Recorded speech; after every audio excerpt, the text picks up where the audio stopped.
எல்லாம் வல்ல எங்கள் ஏகம்பெருமானுடைய திருவடிகளை நான் மனமொழிமைகளால் உன்னை வணங்கிக் கொள்ளுகின்றேன். உலகெல்லாம் உணர்ந்து பணிகளை சந்திரன் சடையில் வைத்த சங்கரன் சாமவேதி அந்தரத்து அமரர் பெம்மான் ஆழ்நெல்கள் ஓதியாண்டன் மந்திரம் நம சிவாய ஆக நீரணிய பெற்றால் வெந்தரும் வினையும் நோயும் வெவ்வழல் விலகிற்றே.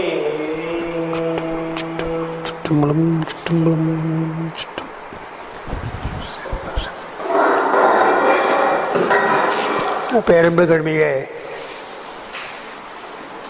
அன்பரசு அவர்களே, சித்தாந்த ஆர்வலர் பெருமக்களே, உங்கள் அனைவருக்கும் மனங்கணிந்த வணக்கத்தை நான் உங்களுக்கு தெரிவித்துக் கொள்கின்றேன். அருமையான இந்த வகுப்பு ஏற்பாட்டை முன்னின்று நம்முடைய அன்பரசு அவர்கள் நடத்தியிருக்கிறார்கள். நான் அதற்காக நான் மகிழ்ச்சியும் நன்றியும் தெரிவிக்க வேண்டும். சாத்திரங்களை எல்லாம் நாம் எவ்வளவு தூரம் திருப்பி படிக்கிறோமோ அப்பொழுதுதான் அதனுடைய உண்மையான விஷயங்களை நாம் புரிந்து கொள்ள முடியும். ஒரு முறை படித்து புரிந்து கொள்வது என்பது முடியாது. அதனால் இங்கேயும் பல சாத்திர வகுப்புகள் நம்முடைய நாகப்பன் போன்றவர்களும் அன்பரசு போன்றவர்கள்லாம் நடத்துகிறார்கள். இங்கே இருக்கின்ற பெருமக்களும் நடத்துகிறார்கள். இருந்தாலும் நாமும் சிலவற்றை நாம் சிந்திக்கலாம் என்றுதான் இந்த குறுகிய காலம் ஒரு வாரத்திற்குள்ளாக கொடிக்கவி என்பதை நாம் சிந்திக்கலாம் என்று அவர்கள் சொன்னார்கள். அந்த முறையில் நேற்று நமக்கு திருவருளும் குருவருளும் கூட்ட கொடிக்கவியை நாம் தொடங்கியிருக்கிறோம். 14 சாத்திரங்களில் கொடிக்கவிக்கு அந்த நூல் தோன்றியதற்கு ஒரு காரணம் உண்டு என்று சொல்கிறார்கள். உமாவதி சிவம் கொற்றங்குடியிலே தில்லைவாழ்ந்தர்களாலே ஒதுக்கப்பட்டு இருக்கிற பொழுது திரு ஆதிரை நன்னாளிலே பெருமானுக்கு நடராஜ பெருமானுக்கு கொடியேற்றம் நிகழ்கிற பொழுது அது கொடி ஏறவில்லை. அதற்கு என்ன காரணம் என்று அவர்கள் எண்ணுகிற பொழுது பெருமானுடைய திருவருளால் உமாரி சிவத்தை நீங்கள் அடையுங்கள், அப்பொழுதுதான் கொடியேறும் என்று சொல்ல அவர்களும் உமாவரி சிவத்தினுடைய பெருமை அறிந்து அவர்கள் அழைக்கிறார்கள். அவர் எப்படி அற்புதங்களை செய்து பதிகங்களை பாடினார்களோ அதுபோல நம்முடைய உமாவரி சிவம் இந்த கொடிக்கவி என்ற 4 பாடலை திருப்பாடல்களை பாடியிருக்கிறார். அதனாலே கொடியேறி இருக்கிறது. அதனாலே பெருமானுடைய திருவருளால் கொடியேற வேண்டும் என்றுதான் அந்த குறிப்போடு அவர்கள் அந்த பாடலை பாடியிருக்கிறார்கள். அது பொதுவாக அங்கே நடந்த வரலாற்று நிகழ்ச்சி. ஆனால் நூலுக்குள்ளே நாம் சென்றோம் என்று சொன்னால் நூலுடைய நோக்கத்தையே முதல் பாடலையே அவர் சொல்லுகிறார் என்று நான் நேற்று சொன்னோம். உயிர் அருள் கூடும்படி கொடி கட்டினோம் என்று, உயிருக்கு அருள் கூடும்படியாக கொடி கட்டினோம், கொடி கட்டின பாடல் என்று வருகிறது. அதனாலே கொடியேற்றம் என்பதும் அப்படித்தான். அதற்கு தத்துவார்த்தமாக விளக்கம் சொல்லுகிற பொழுது திருக்கோயில்கள் பிரம்மோற்சவத்திலே கொடியேறுகின்ற பொழுது அதற்கு ஒரு தத்துவம் சொல்லுகிறார்கள். அதையெல்லாம் நேற்று விரிவாக நாம் விளக்கினோம். கொடிமரம் என்பது பெருமான்,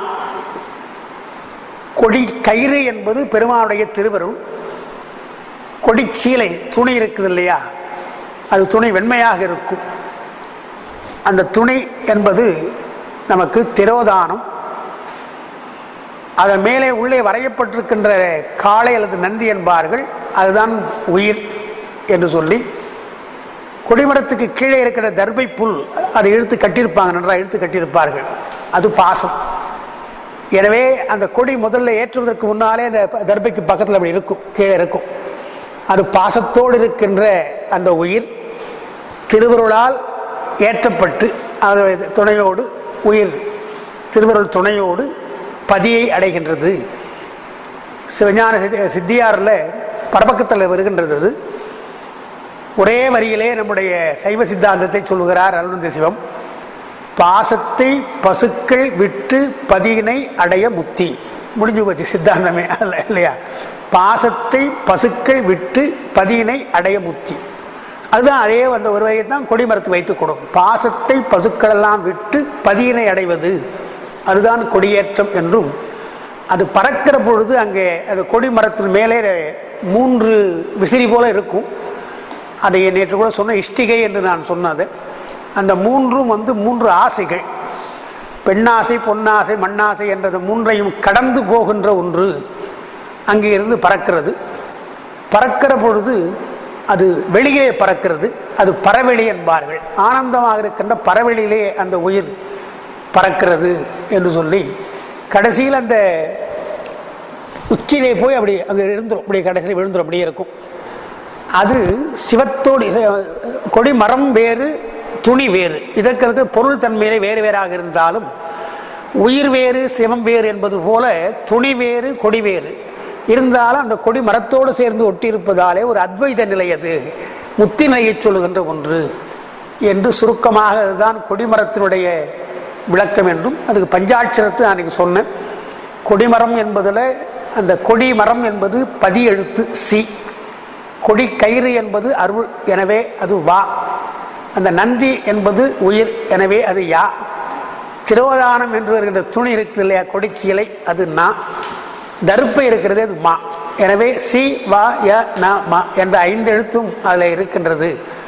அந்த 5 எழுத்து தான் நமக்கு 3 பொருள்களை விளக்குகின்ற ஒன்று என்பதாலே கொடிமரம் என்பதே நமக்கு அந்த சைவ சித்தாந்த கருத்தை சொல்லுவது என்பதும், அதனால் திருக்கோயில்களிலே அந்த கொடிமரத்தை முக்கியமாக வைத்திருக்கிறார்கள் என்றும்.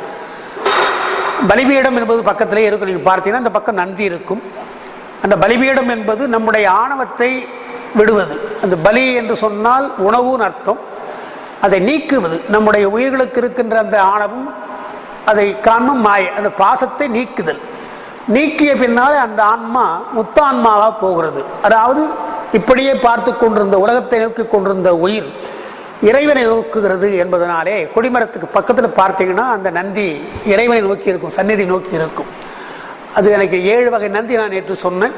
அதில் அந்த நந்தி ஆன்ம நந்தி, அதுதான் ஆன்மா பசு என்று சொல்லி பாசத்தை விட்டு அந்த பசு ஆன்மாவாக இருக்கின்ற பசு சந்நிதியிலே பெருமானை நோக்குகிறது. அப்படி பார்த்தோம். இன்னொன்று நாம் சொல்லலாம், அதில் நேற்று அதை சொல்லலை. வெளியில இருந்து பார்க்கிற பொழுது அந்த ஆன்ம நந்தி பெருசாக இருக்கும், பெரிய நந்தியாக இருக்கும். அதுக்கு பின்னாலே கருவறைக்கு போகிற பொழுது மகாமண்டபம், அங்கே ஒன்று சின்னதாக அங்கே இருக்கும் ஒரு நந்தி. அதை பொதுவாக சொல்கிற பொழுது, ஆகம விதிகளில் சொல்கிற பொழுது அதுதான் தர்ம நந்தி என்பார்கள். தர்ம தேவதை தான். நேற்று 7 நந்தி சொன்னோம் இல்லையா, அந்த 7 நந்தியில் மகாமண்டபத்தில் இருக்கிறது தர்ம நந்தி. தர்ம தேவதையே இடவமாக பெருமானை தாங்கினார் என்று அவருடைய விருப்பத்தினாரே என்று சொல்வார்கள். அதைத்தான் அறவிடை என்று சொல்லுவாங்க. நமக்கு அந்த விடையை பற்றி சொல்கிற பொழுது, விடை என்றால் நம்முடைய ஞானசம்பந்தர் கூட தோடுடைய செவியன் விடையேறி என்றவர் பாடுகின்றார். அந்த விடையேறுதல் ஏன், பெருமான் ஏன் வாகனத்தில் ஏறி இருக்கிறார் என்று சொன்னால் அது 2 நோக்கம். அது இப்போ வடமொழியில் அவங்க சொல்றாங்க, பெருமானுடைய திருவருள் என்று சொன்னால் ஒன்று துஷ்ட நிகிரகம், இன்னொன்று சிஷ்ட பரிபாலனம் என்று சொல்லுவாங்க. முதல்ல துஷ்ட நிகிரகம் என்றால் கொடியவர்களை அழித்தல், 2வது சிஷ்ட பரிபாலனம் என்று சொன்னால் நல்லவர்களை பாதுகாத்தல் என்று சொல்றது. அந்த துஷ்ட நிகிரகம், துஷ்ட நிகிரகம் முதல்ல. அதற்கு பின்னால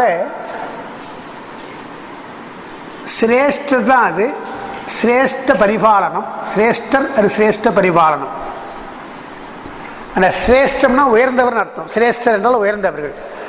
அது சிஸ்டர்னு சொல்றாங்க. இப்போ சிஸ்ட பரிபாலனம் சொல்லுங்க, நம்ம இங்கிலீஷ் சிஸ்டர் வாய்ப்பு சிஸ்ட பரிபாலன்றாங்க. அது சிரேஷ்டர் தான். சிரேஷ்டர்னு சிஸ்டன் வரலாம். அதுதான் நமக்கு சிட்டர்னு வரும். சிட்டன் அல்லது சிட்டர் என்று வரும் தமிழில். சிரேஷ்டர் சிஸ்டர், சிட்டர் என்று வரும். அப்போ இறைவனுடைய நோக்கம் என்ன என்று சொன்னால் துஷ்டர்களை நிகிரகம் செய்தல், அடியார்களை காப்பாற்றுதல். இந்த 2. இதில் ஒரு குறிப்பு நீங்கள் வைத்துக் கொள்ளணும். பெருமான் தான் எல்லாருக்கும் பொதுவானவராச்சு, அவர் தான் பெருங்கருணையாச்சு, அவருக்கு என்ன துஷ்டர் அப்புறம் உறவுக்காரர் இருக்குது என்று ஒரு கேள்வி கேட்பாங்க. நீங்கள் புராணப்படி பார்த்தீங்கன்னா எப்படி சம்பவாமி யுகே யுகே என்று அவர் சொல்கிறார் இல்லையா, துஷ்டரை அழிப்பதற்காக நான் யுகந்தோறும் தோன்றுகிறேன் என்று கிருஷ்ணன் சொல்றாருன்னு பார்க்கிறோம். அதெல்லாம் புராண இதிகாசங்களில் சொல்றது. நம்மை பொறுத்தவரை சைவ சித்தாந்தத்தை பொறுத்தவரையில் இதை நான் ஏன் கோட் பண்றேன்னா இப்படி சொல்லுறதுக்காக நான் கோட் பண்றேன். சைவ சித்தாந்தத்தை பொறுத்தவரையில் அந்த துஷ்டர் என்பது என்ன என்று சொன்னால் பாசம்தான். உயிர்களை பற்றி இருக்கின்ற பாசம்தான் துஷ்டர்கள். நீங்க வேற யாரும் துஷ்டர் கிடையாது. நமக்கு தான் அவன் துஷ்டன் நல்லவன், அவங்க பெருமானுக்கு அது கிடையாது. உயிர்களுக்கெல்லாம் குறையாக இருப்பது, இந்த துஷ்டர்களாக இருப்பது பாசம்தான். மாணிக்க வாசகர் பாடுற பொழுது முத்தி நெறி அறியாத மூர்க்கரோடு முயல்வேனை அப்படின்றார். முத்தி நெறி அறியாத மூர்க்கரோடு முயல்வேனா, மூர்க்கரி அவருக்கு யார் மூர்க்கரு? நமக்கு தான் கோபம்லாம் வருமா மற்றெல்லாம் மூர்க்கெல்லாம் இருக்கிறான், அவருக்கு யாரும் கிடையாது. அவர் மூர்க்கர் என்று சொல்வது தன்னுடைய 5 புலன்களை சொல்றார். எனக்கோ இருக்கிற 5 பேர், 1 2 பேர் 5 பேர் இருக்கிறான்றார். அப்பர் பெருமான் பாடுற பொழுது முடுகுவர் இருந்து உள் 5 மூர்க்கரே, அவரும் அதே மூர்க்கரேன்றார்.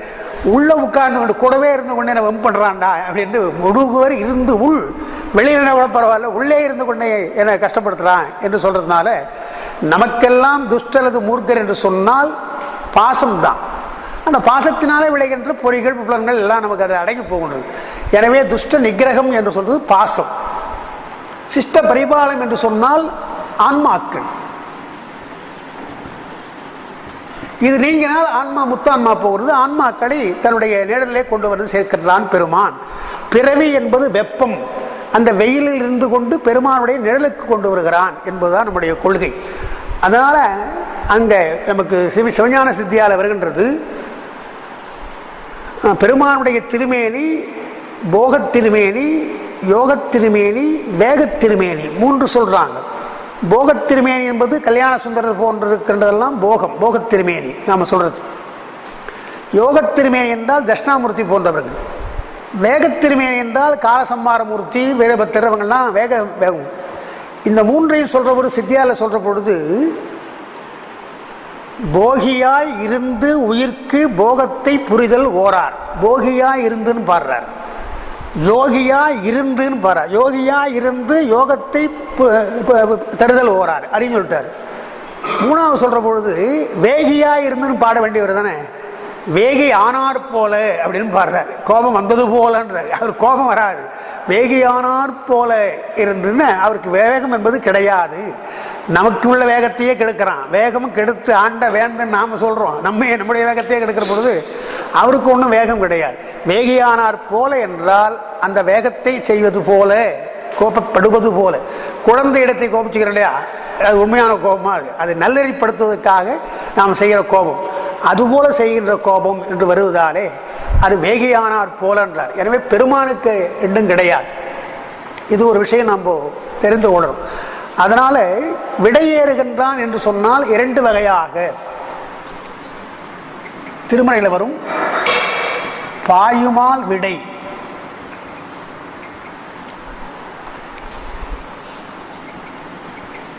வெள்விடை,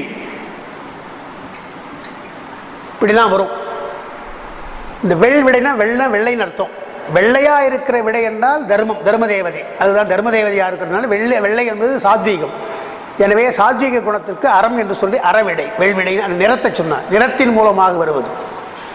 பாயு மால் விடை என்று சொன்னார். மாலே விடையாக இருக்கிறான், திருமாலே இடவமாக இருக்கிறான் என்று சொல்றது. அந்த பாய்தல் என்பதற்கு இல்லையா, பாய்தல் இது வேகமாக பாய்தல், வேகமாக பாய்தல். பக்தர்களிடத்திலும் வேகமா வருவான், துஷ்டர்களையும் வேகமாக அடிப்பான். அதுதான் பாயுமால் விடையினார். பாயுமால் விடை என்பது அடியார்கள் என்று சொன்னால் அருள் புரிவதற்காக வேகமாக வருகிறான்.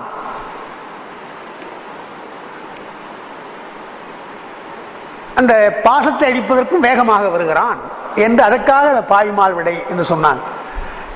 எனவே அந்த நந்தி என்று சொல்ற பொழுது அங்க நெருக்கத்தில் பார்க்கிறது மகாமண்டபத்தில் இருக்கின்றது நமக்கு தர்ம தேவதை, அதுதான் தர்ம நந்தி என்பார்கள். இது பொதுவாக சொல்ற ஆகம விதிப்படி. இன்னொரு நயம், அதில் நயம்தான். நயமா என்ன சொல்லுவாங்க சொன்னா, ஆலயத்திற்குள்ள முதல்ல போகிற பொழுது நந்தி பெருசாக இருக்கும், பெரிய நந்தியாக இருக்கும். அது நம்ம ஆன்மா தான். நம்ம பெரிய ஆள் நம்ம நினச்சிக்கிறோம் இல்லையா, பெருசாக நம்ம நினச்சிக்கிறோம், நம்ம பெருசாக நினச்சிக்கிறோம். கடைசியில் ஒன்றும் இல்லை, நாம் யாரும் ஒன்றும் இல்லைன்னு தோணுன்னு நெருங்கி போகிற பொழுது பெருமானுக்கு முன்னால் நம்ம யாரும் கிடையாது, ரொம்ப சின்னதாக போயிட்டோம் இல்லையா. எனவே பெரிய நந்தியாக இருந்தது பெருமான் சன்னதிக்கு முன்னே போனால் சின்னதாக போவது போல என்றால் தன்னுடைய தற்போதம் என்பது அடங்குவது போலன்னு அர்த்தம்.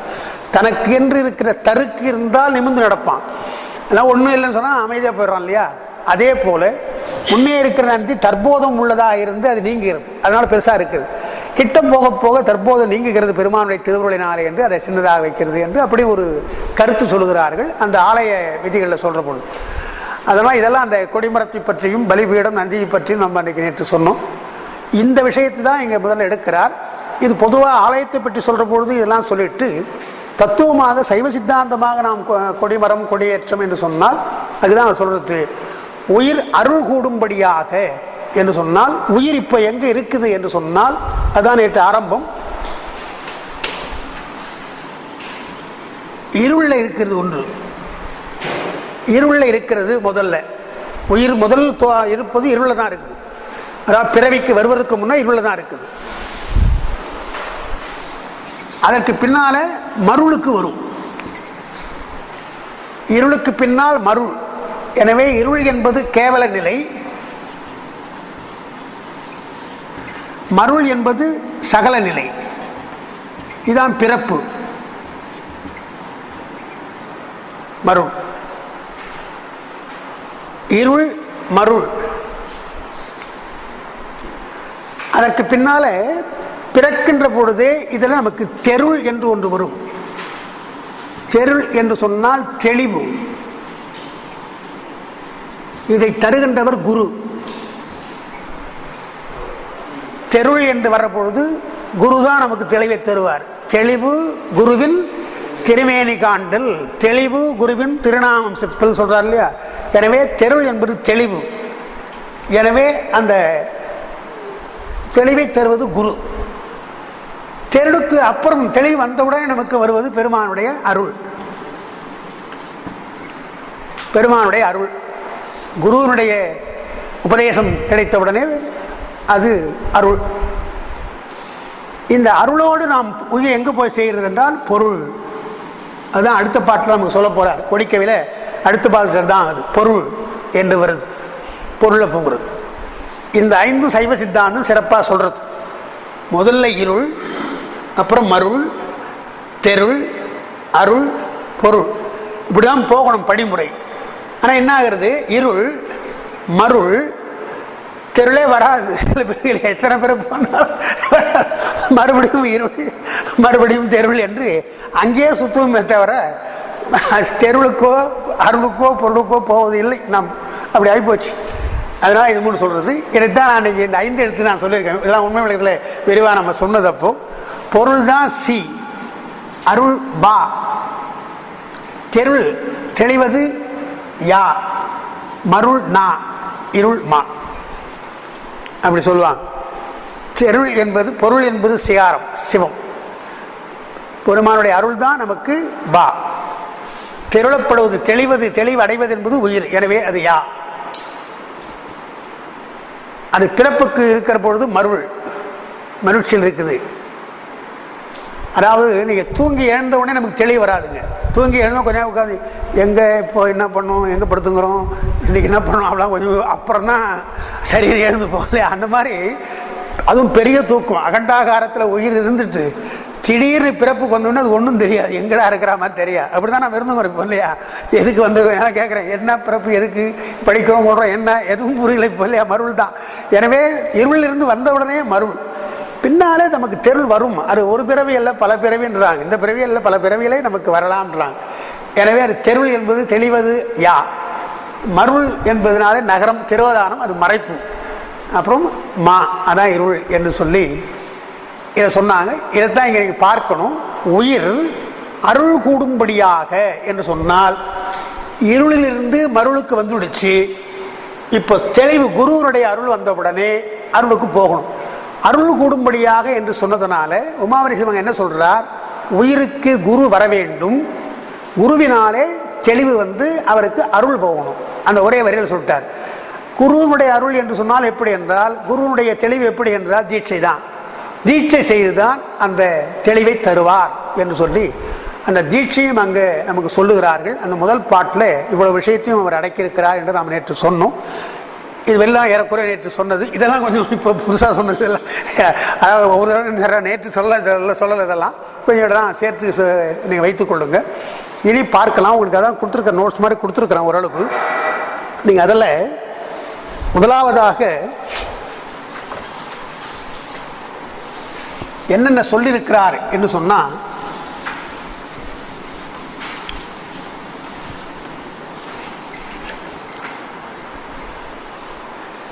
அவர் சொல்ற ஒரு முதல் ஸ்டேட்மெண்ட், அது சித்தாந்த முறைப்படி உள்ளது, சயின்டிஃபிக்காக இருக்கு. அதுக்கு ஒளிக்கும் இருளுக்கும் ஒன்றே இடம் என்று சொன்னார். அதுதான் நான் முதல்ல எடுத்துருக்குன்னு நினைக்கிறேன். உங்களுக்கு ஒளிக்கும் இருளுக்கும் ஒன்றே இடம், உங்கள் நோட்ஸை பார்த்தா தெரியும். ஒன்று ஒன்றா விளக்கிக்கலாம்.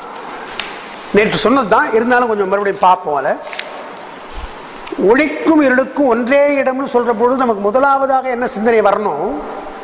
ஒளி என்பது ஒரு தனி பொருள், இருள் என்பது ஒரு தனிப்பொருள். ரெண்டும் ஒன்று கிடையாது. ஏன் தனிப்பொருள் என்று சொல்கிறோம்னா, ஒளி என்பது விளக்குகின்ற தன்மை உடையது, இருள் மறைக்கின்ற தன்மை உடையது. ஒரு பொருளுக்கு மாறுபட்ட இரண்டு தன்மைகள் இருக்காது. இதெல்லாம் சைவ சித்தாந்த ஸ்டேட்மெண்ட்.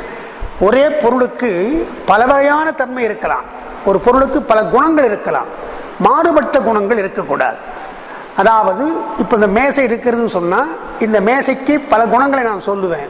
ஒன்று இது தாங்குகின்ற குணம், இன்னொன்று இது ப்ரௌன் கலராக இருக்குது, அப்புறம் சதுரமாக இருக்குது, கால் இருக்குது, இதெல்லாம் சொல்லலாம். இதெல்லாம் அதனுடைய குணங்கள், பல வகையான குணங்கள். ஒன்றுத்துக்கு ஒன்று சம்மந்தம் கிடையாது. நிறத்துக்கும் ப்ரௌனாக இருக்கிறதுனால ப்ரௌனாகவும் இருக்குது, சிவப்பாக இருக்குன்னு சொல்லக்கூடாது இல்லையா? அது மாறுபட்டது. அந்த மாதிரி சொல்லலை, பல குணங்கள் இருக்கலாம், ஆனால் மாறுபட்ட குணங்கள் என்று இருக்கக்கூடாது. அதனால தான் ஞானசம்பந்த பெருமான் நன்றுடையானை அப்புறம் தீயதில் ஆணையினார் இல்லையா? ஏன்னு சொன்னார்னா, நாம் எப்படி நன்றுடையான் தீய ரெண்டு நமக்கு இல்லையா? நமக்கு நன்றும் இருக்கிறது, தீயதும் இருக்குது. ஆனால் அவனுக்கு அது கிடையாது. எல்லாம் நல்லவன் தான், நன்றுடையான் தீயது இல்லான் என்று சொன்னார். எனவே மாறுபட்ட குணங்கள் என்று இருந்தால் அது தவறு. அதனால் ஒளி இருள் என்று சொன்னால் ரெண்டும் மாறுபட்டது. எப்படி மாறுபட்டது என்று சொன்னால், ஒன்று விளக்குகின்ற தன்மை உடையது பொருளை, இன்னொன்று பொருளை மறைக்கின்ற தன்மை உடையது. அதனால் ஒளிக்கு இருளுக்கும் மாறுபட்டவன். மாறுபட்டன்னு சொல்லிவிட்டு ஒரே இடம்ன்றார். ரெண்டும் ஒரே இடம் தான். அது எப்படி ஒன்றா இருக்கும்? பாம்பும் எலியும் ஒன்றா இருக்குமா, மானும் வேங்கையும் ஒன்றா இருக்குமா என்று அவன் கேட்பது போல, ரெண்டு பேரும் எப்படி இருக்க முடியும் என்று ஒளிக்கும் இருளுக்கும் ஒரே இடமா இருக்க முடியுமா என்ற ஒரு கேள்வி. அதுதான் முதல் இடத்தோட நமக்கு அந்த சிக்கலோடு அதை ஆரம்பிக்கிறார். அதுக்கிடையில் இன்னொன்று சொல்லிடுறேன் உங்களுக்கு. அந்த இருள் ஒளி என்று சொல்கிற அதெல்லாம் நேற்று உங்களுக்கு விஷயம் அழைக்கிறேன். பொதுவாக இருள் என்பதற்கு என்ன விளக்கம் என்று சொன்னால், பெரியவெல்லாம் தர்க்கம், சைவ அதாவது இந்திய தத்துவங்களில் தர்க்கம் முக்கியமானது. நம்முடைய சைவ சித்தாந்தம் தர்க்க முறைப்படி பலவற்றை, தர்க்க மரத்துடைய கொள்கையெல்லாம் எடுத்துக்கொண்டு தர்க்க முறைப்படி சிலவற்றை சொல்லுது. அவனோட கொள்கையில் அவனுக்கு வேற கொள்கை இருந்தாலும் கூட நாம் நம்முடைய கருத்துக்களை நிறுவுவதற்கு தர்க்க முறை பயன்படுத்துகிறோம். அது அடிப்படை. அந்த தர்க்கம் கூட என்ன சொல்றான் என்றால், இருள் என்றால் ஒளியினது இன்மை அப்படின்றான். ஒளியினது இன்மை நமக்கு இருள் அல்ல. அதான், அதாவது absence of light is not darkness என்றாங்க, அது இல்லைன்றாங்க. அப்போ முதலாவதா சொல்றது, இருள்னா என்ன விளக்கம் என்று சொன்னால், ஒளியினது இன்மை.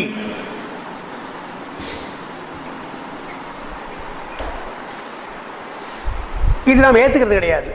ஏன் ஏற்றுக்கிறது கிடையாதுன்னு சொன்னால், பொதுவாக இந்த ஒளி இல்லாமல் போய்விட்டது, அவ்வளோதான். இல்லாமல் போய்விட்டது, ஒளி இல்லை. தி ஆப்சன்ட் லைட் இஸ் ஆப்சன்ட், அவ்வளோதான், போயிடுச்சு. ஆனால் இருள் இருக்கிறது. அப்போ இருள் வருகிறது இல்லையா? அப்போ இருள் வருகிறதுன்னு சொல்கிறோம்.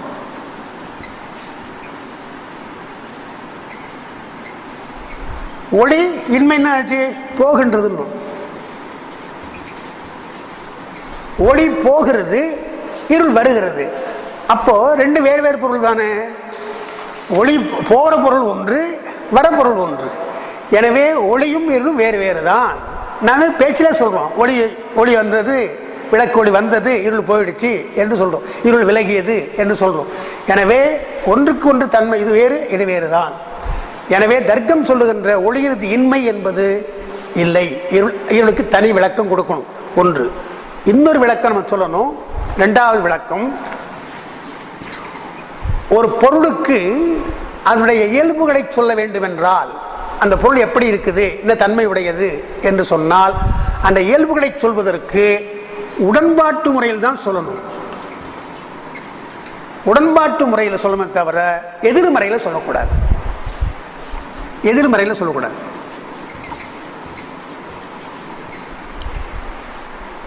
அது எது போலன்னு சொன்னால், நான் உண்மையில விரிவாக நான் நடத்திருக்கேன், வந்த போது எல்லாத்தையும் சொல்லியிருக்கிறேன்.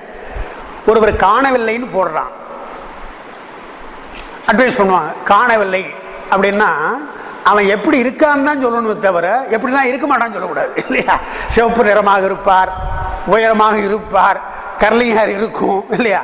ஏதாவது கண்ணில் வந்து ஏதோ பூ விழுந்துருக்கும், ஏதோ ஒரு அடையாளம், ஸ்கார் இருக்கும் முகத்தில், ஏதோ ஒன்று இருப்பரை சொல்லணுமே தவிர இல்லாதவற்றை சொன்னால் நம்ம கண்டுபிடிக்க முடியாது. அப்போ ஒரு பொருளினுடைய இயல்பை சொல்லுகிற பொழுது அதனுடைய உடன்பாட்டு முறையில் தான் சொல்லணுமே தவிர எதிர்மறைகளை இன்மையாக சொல்லக்கூடாது. அதனால்தான் திருக்குறள்ல எண்குணத்தான்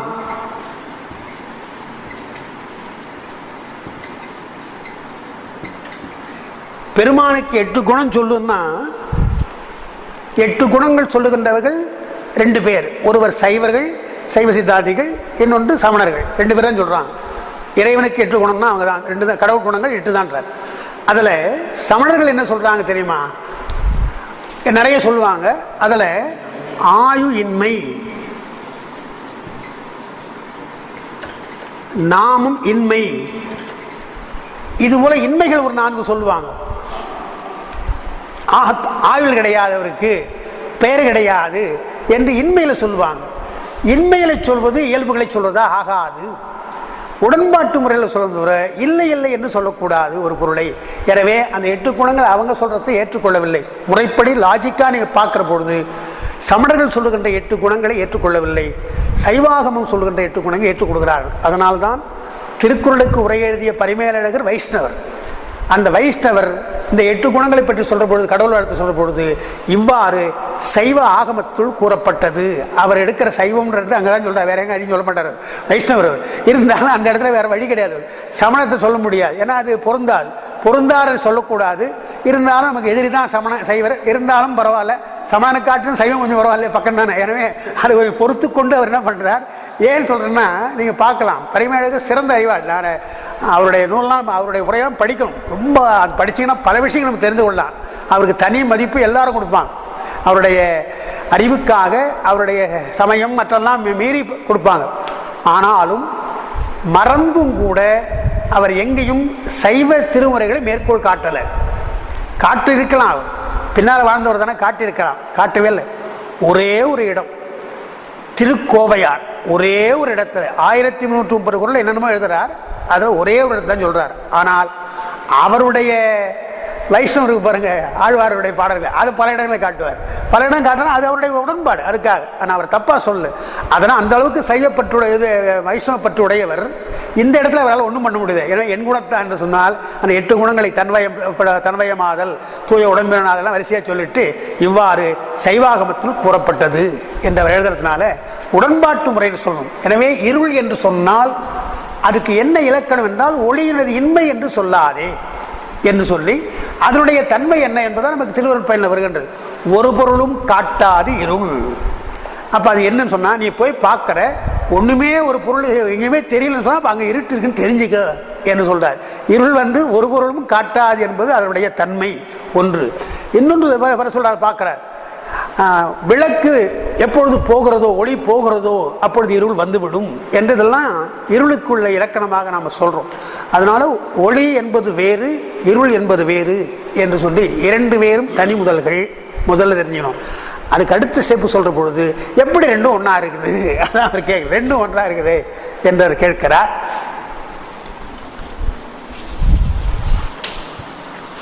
இருளுக்கும் ஒளிக்கும் ஒன்று இடம்தான்.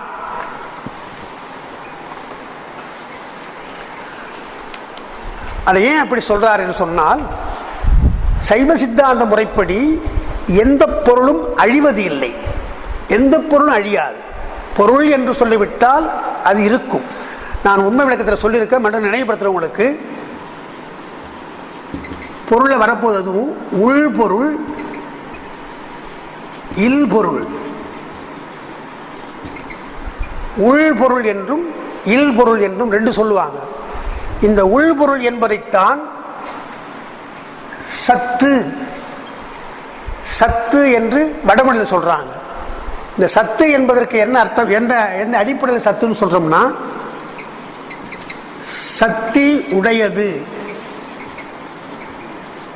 சத்தம், அதுதான் சத்து என்று ஆகிறது. சக்தி உடையது சத்தம், அது சத்து என்று ஆகிறது. சக்தி இல்லாதது அசத்தம், அப்படிதான் சொல்லணும். அசத்தம் அதுதான் அசத்துன்னு ஆகுது.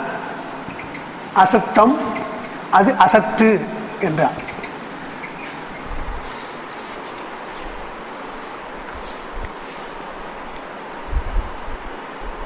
சக்தி உடையதாலே அது சத்துன்றாங்க. அப்ப இது உள்பொருள் என்பது சத்து. இல்பொருள் என்று இருக்கு இல்லையா, இல்பொருள் என்றால் இல்லாத பொருள் அர்த்தம். இல்லாத பொருள் அர்த்தம். இல்லாத பொருள் என்பதை சைவ சித்தாந்தம் சொல்லவில்லை, சைவ சித்தாந்தம் ஏற்றுக்கல.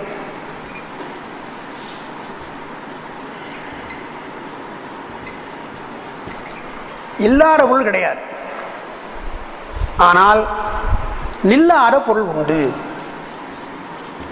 நில்லா பொருள்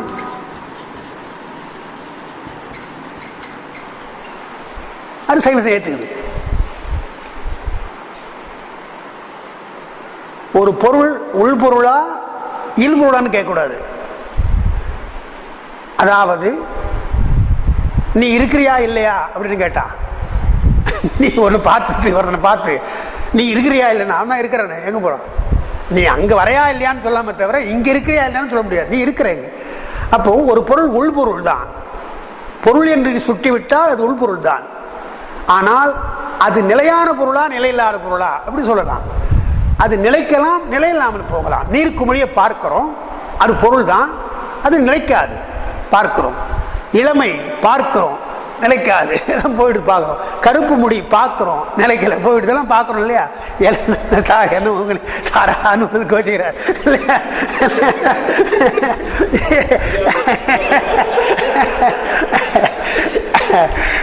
என்ன அப்போ ஒரு பொருள் அதனுடைய தன்மையில் இல்லாமல் மாறுதான், அது மாறுதல்லவா. இது நமக்கு தனித்தனியாக சொன்னேன் நான். மாணிக்க வாசகர் மாற்றமாமும் வையகம்ட்டார். ஏன்பா தனித்தனியாக சொல்லுங்கிற, மொத்தமாக சொல்லிடு, உலகம் புறம் மாறுதுன்றார் இல்லையா. மாற்றமாமும் வையகம் எல்லாமே மாறுதுன்னு சொல்லிட்டார். எனவே சைவ சித்தாந்த முறைப்படி நில்லா பொருள் உண்டே தவிர இல்லா பொருள் கிடையாது, அது அடிப்படை. அப்ப இருளும் ஒளியும் என்று சொன்னால் இதுல இருளும் உள்ள பொருள், ஒளியும் உள்ள பொருள். அப்போ ஒளி இல்லாதது இருள் சொல்லக்கூடாது, அதுதான் தப்புன்னு சொன்னேன். அப்போ உள்ள பொருள் ரெண்டும் என்று சொல்ற பொழுது ரெண்டும் ஒன்றா இருக்கிறதே என்றால் என்ன அர்த்தம், அதுதான் அடுத்து பார்த்தோம். ஒளிக்கும் இருளுக்கும் ஒன்றே இடம், ஒன்று மேலிடின் ஒன்று ஒளிக்கும். அடுத்த ஸ்டேஜ் சொன்னார். ஒரே இடம்தான், ஆனால் எது அதிகமாக இருக்கிறதோ அப்பொழுது இன்னொன்று குறைஞ்சு போகும். அது முதல் ஸ்டேஜ் அவர் சொல்றது.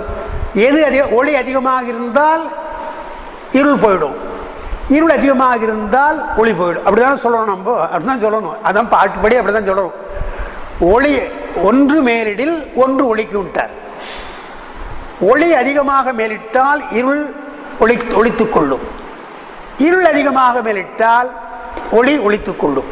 அதான் சரி. ஆனால் அப்படி சொல்லாத, அதான் அடுத்தவர் சொல்றார். அடுத்தவர் என்ன சொல்றார், எனினும் இருள் அடராது. எனினும் இருள் அடராதுன்னு என்ன அர்த்தம், ஒன்று மேலிடின் ஒன்று ஒளிக்கும் என்று சொன்னாலும் விளக்கு மேலிட்டால் இருள் ஒளியுமே தவிர இருள் மேலிட்டு விளக்கு ஒளியாது, அது முடியும். அப்ப எவ்வளவு ஸ்டேஜ் பை ஸ்டேஜாக சொல்றாரு பாருங்க. முதல்ல சொன்னது ஒளி இருள் ரெண்டும் மாறுபட்ட பொருள், ரெண்டு தனி முதல் மாறுபட்ட பொருள், ரெண்டும் தனி பொருள், ஆனால் ரெண்டும் ஒரே இடத்துல இருக்குது. அடுத்து சொன்ன பொழுது ஒன்று மேலிட்டால் இன்னொன்று குறையும், இருள் அடராதுன்னா, இருள் அடராதுன்ற ஒன்று மேலிட்டால் ஒன்று குடியும் என்று சொன்னால் ஒளி மேலிட்டால் இருள் ஒளியும், இருள் மேலிட்டால் ஒளியும் என்ற ஸ்டேட்மெண்ட் கொடுத்தார். மூணாவது சொல்ற பொழுது எனினும் இருள் அடராது, இருள் ஒளியை வெல்லாது என்றால் ஒளி வந்தால் இருள் போகுமே தவிர இருள் வந்தால் ஒளி போகாது. அப்போ ஒளி இருக்கின்ற வரையில் இருள் வராது, இருள் இருந்தால் ஒளி வரலாம், அதுக்கு பெர்மிஷன் உண்டு. ஒளி இருந்தால் இருள் வராது, இருள் இருந்தால் ஒளி வந்து இருளை விரட்டலாம். அதான் இதை மூணு சொல்லலாம். அப்ப எனினும் இருள் அறலாது. பாட்டை பாருங்க, பாட்டு இருக்கா இல்லையா? அவங்க கொடுத்துப்பாங்க, பாட்டு சார் கொடுத்துப்பாங்க இல்லையா? ஒளிக்கும் இருளுக்கும் ஒன்றே இடம், ஒன்று மேலிடில் ஒன்று ஒளிக்கும், எனினும் இருள் அடராது. இதுவரையில் பொதுவாக சொன்ன மாதிரி தெரியுது, ஒளியை பற்றி இருளை பற்றி சொன்ன மாதிரி தெரியுது. ஆனால் சைவ சித்தாந்தத்தின உயிரையும் உயிருடைய தன்மையும் தான் அவர் அங்கே சொல்றார். வேற எதுவும் புதுசாக பார்க்குற பொழுது அப்படி தெரிய தவிர உயிரை தான் அவர் சொல்றாருன்னு பார்க்கிறோம். எனினும் இருள் அடராது, அது வைத்துக் கொள்ளுங்க. இந்த இடத்துல இப்போ மறுபடியும் பாருங்க, அந்த கேள்வி அடுத்த கேள்வி என்ன கேட்குறாங்க, ரெண்டும் எப்படி ஒரே இடத்துல இருக்கும்? அதான் உங்களுக்கு ஆரம்பிச்சிருக்கேன் நான். இங்கே நேற்றெல்லாம் சொல்லிட்டு ஒளிக்கும் இருளுக்கும் ஒன்றே இடம்னா ரெண்டும் ஒரே இடத்தில் எப்படி இருக்கும்?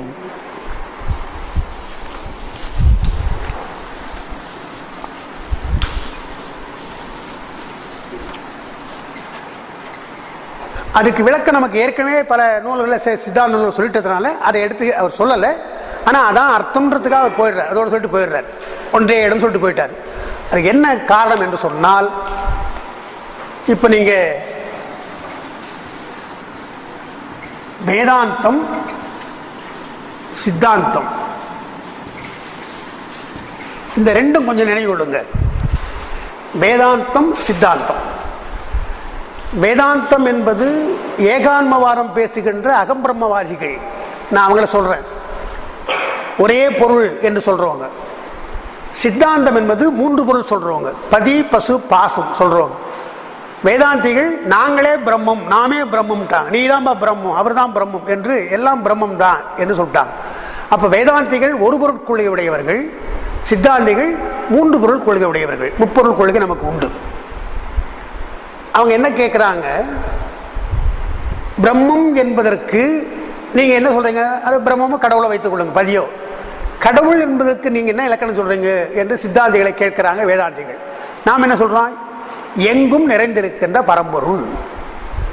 தாய்மானவருடைய வார்த்தையில சொன்னா அங்கு இங்கு எனாதபடி எங்கும் பிரகாசமாய்.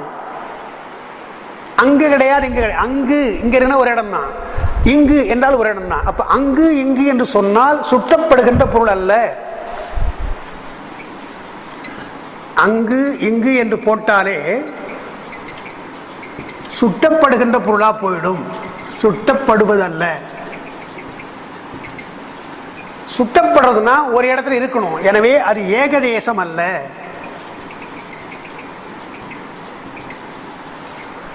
ஏகதேசமா ஒரே இடத்துல இருந்தால் அது உருவமா, உருவப்பொருள்.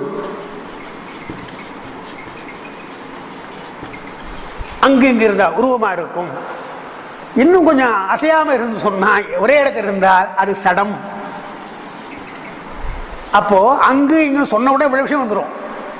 எனவே பெருமானே அங்குன்னு சொல்ல முடியாது, இங்குன்னு சொல்ல முடியாது. இன்னும் ஒன்று, இந்த அங்கு இங்கு என்று சொல்வதாலே உயிர்களால் அறியப்படுவதுன்னு ஆயிடும்.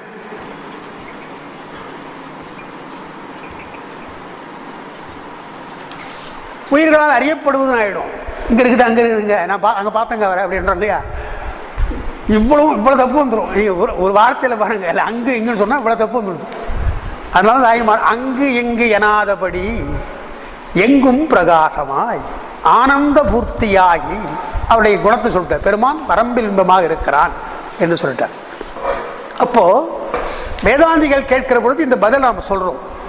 அப்போ அங்கு இங்கு எனாதபடி எங்கும் பிரகாசமாக இருக்கிறான்னா வியாபகமாக இருக்கிறான். அவன் இல்லாத இடம் கிடையாது. நேற்று அதை சொன்னோம், கடவுள் இல்லாத இடம் கிடையாது. கடவுள் இல்லாத இடம் எது என்று கேட்டால் கடவுள் இல்லாத இடம் எது என்றுதான் கேட்கணும் மறுபடியும் சொன்னேன் இல்லையா? கேள்வி என்ன, கடவுள் இல்லாத இடம் எது ஒருத்தன் கேட்டாங்கன்னா கடவுள் இல்லாத இடம் எது என்று மறுபடியும் கேட்டால் அதே பதில் என்றால் இல்லை, எல்லா இடத்திலும் இருக்கிறான். அப்போ வியாபகமாக ஒரு பொருள் இருக்கிற பொழுது இன்னொரு பொருள் இருந்துன்னு சொன்னீங்கன்னா அந்த இருக்கின்ற இடத்துல பெருமான் இருக்கிறானா இல்லையா, அவனுடைய வியாபகத்தன்மை குறைதா இல்லையா, அவன் கேட்கிறான் கேள்வி. வேதாந்திகள் கேட்கிற பொழுது ஏக்கம் என்றும் சொல்றீங்க, சத்து என்றும் சொல்றீங்க, வியாபகம் என்றும் சொல்றீங்க, எல்லாம் ஒத்துக்கிறீங்க, நாங்க சொல்றதுதான் ஒத்துக்கிறீங்க. நீங்க வேதாந்திகள் சொல்றது ஏக்கம் ஒன்றுதான் ஒத்துக்கிறோம், சத்து பொருள் ஒத்துக்கிறோம், வியாபக பொருள் ஒத்துக்கிறோம், அதே மாதிரி சித்து பொருள் ஆனந்தம் எல்லாம் ஒத்துக்க போறோம், நம்ம எல்லாம் ஒத்துக்கிறீங்க. ஆனால் நாங்க சொல்றது ஏன் ஏத்துக்க மாட்டேன்றீங்க? இவ்வளவு கொள்கையோட ஒத்து வர நீங்க இந்த வியாபக பொருளோட இன்னொரு பொருள் சேர்ந்தால் பக்கத்தில் வந்தா அப்ப இன்னொரு பொருள் இருக்குதானே, இருக்கட்டும், அப்ப அதனுடைய வியாபகத்தன்மை குறைகிறது அல்லவா. எங்களுக்கு இன்னொரு பொருளை ஏற்றுக்கொள்வதில் சந்தேகம் கிடையாது, ஒண்ணு இல்லை 2 1000 கூட சொல்லுங்க நீங்க. ஆனால் ஒரு பொருள் வியாபகமாக இருக்கிற பொழுது இன்னொரு பொருள் இருக்கிறது என்று சொன்னால் அதனுடைய வியாபகத்தன்மை குறைகிறது. வியாபகத்தன்மை குறைந்தால் அது சத்து பொருள் அல்ல, அது ஏக்கம் என்று சொல்ல முடியாது. எனவே பிரம்மம் என்றது போயிடும், கடவுள் கொள்கை இல்லைன்னு. நீங்க இப்படி சொன்னீங்கன்னா கடவுள் இல்லைன்னு சொல்லுங்க. அதை விட கடவுளோடு சேர்த்து உயிர்களும் இருக்கிறீங்க, ஒன்னா சொல்றீங்க. உயிர் 1 2 சொன்னா பரவாயில்ல, நட்சத்திரம் மாதிரி கணக்கில் நன்றீங்க, ஆயிரக்கணக்கான எண்ணில் ஒன்று ஏகன் அநேகன்றீங்க, அநேகமான உயிர்கள்ன்றீங்க. அப்புறம் பாசம்னு சொல்றீங்க. அப்ப 3 பொருள் சொல்றீங்க என்று சொன்னால் அவனுடைய வியாபகத்தன்மை குறைகிறது, எனவே பொருந்தாது என்று சொல்லிட்டு ஒரே இடத்துல எங்க இருக்கும் சொல்லுங்க. அப்ப பிரம்மம் இங்க இருக்கும், உயிர்கள் இங்க இருக்குதா, பாசம் இங்க இருக்கா, எங்க இருக்கு சொல்லுங்க. இது அங்கு இங்க இருக்கான்னு சொன்னீங்களே என்றால் நமக்கு பதில் சொல்ல முடியல. முதல் அப்படிதான் கேட்கிறான் கேள்வி. ஆனால் அதுக்கு என்ன விளக்கம் என்று சொன்னால் ஒரே விஷயம்தான். மறைமலையடிகள் வேதாந்த மத விசாரம் என்று ஒரு நூல் எழுதியிருக்கிறார். வேதாந்தத்தை அந்த காலத்திலே வேதாந்தத்தை மறுத்து ரொம்ப விரிவாக அதை எழுதியிருக்கிறார். சின்ன நூல் தான், ரொம்ப விரிவாக எழுதியிருக்கிறார் விளக்கங்களை. அவர் சொல்றார், இந்த வியாபகம் என்ற சொல்லோடு வடமொழியில வியாபியம் என்று ஒரு சொல் உண்டு, வியாத்தி என்ற ஒரு சொல் உண்டு. 3 சொல். வியாபகம் என்ற சொல்லோடு வியாபியம் என்ற ஒரு சொல், வியாத்தி என்ற ஒரு சொல் உண்டு. வேதாந்திகள் இந்த 2ஐயும் ஒத்துக்க மாட்டேறாங்க. இதை பத்தி கவலையப்படல. அவங்க வியாபியம் என்ற சொல்ல பற்றியோ வியாத்தி என்ற சொல்ல பற்றியோ அவங்க கவலைப்படலை, இதை மட்டுமே கவலைப்படுறாங்க. நாம் என்ன சொல்றோம், வியாபகமாக இருப்பது பதி,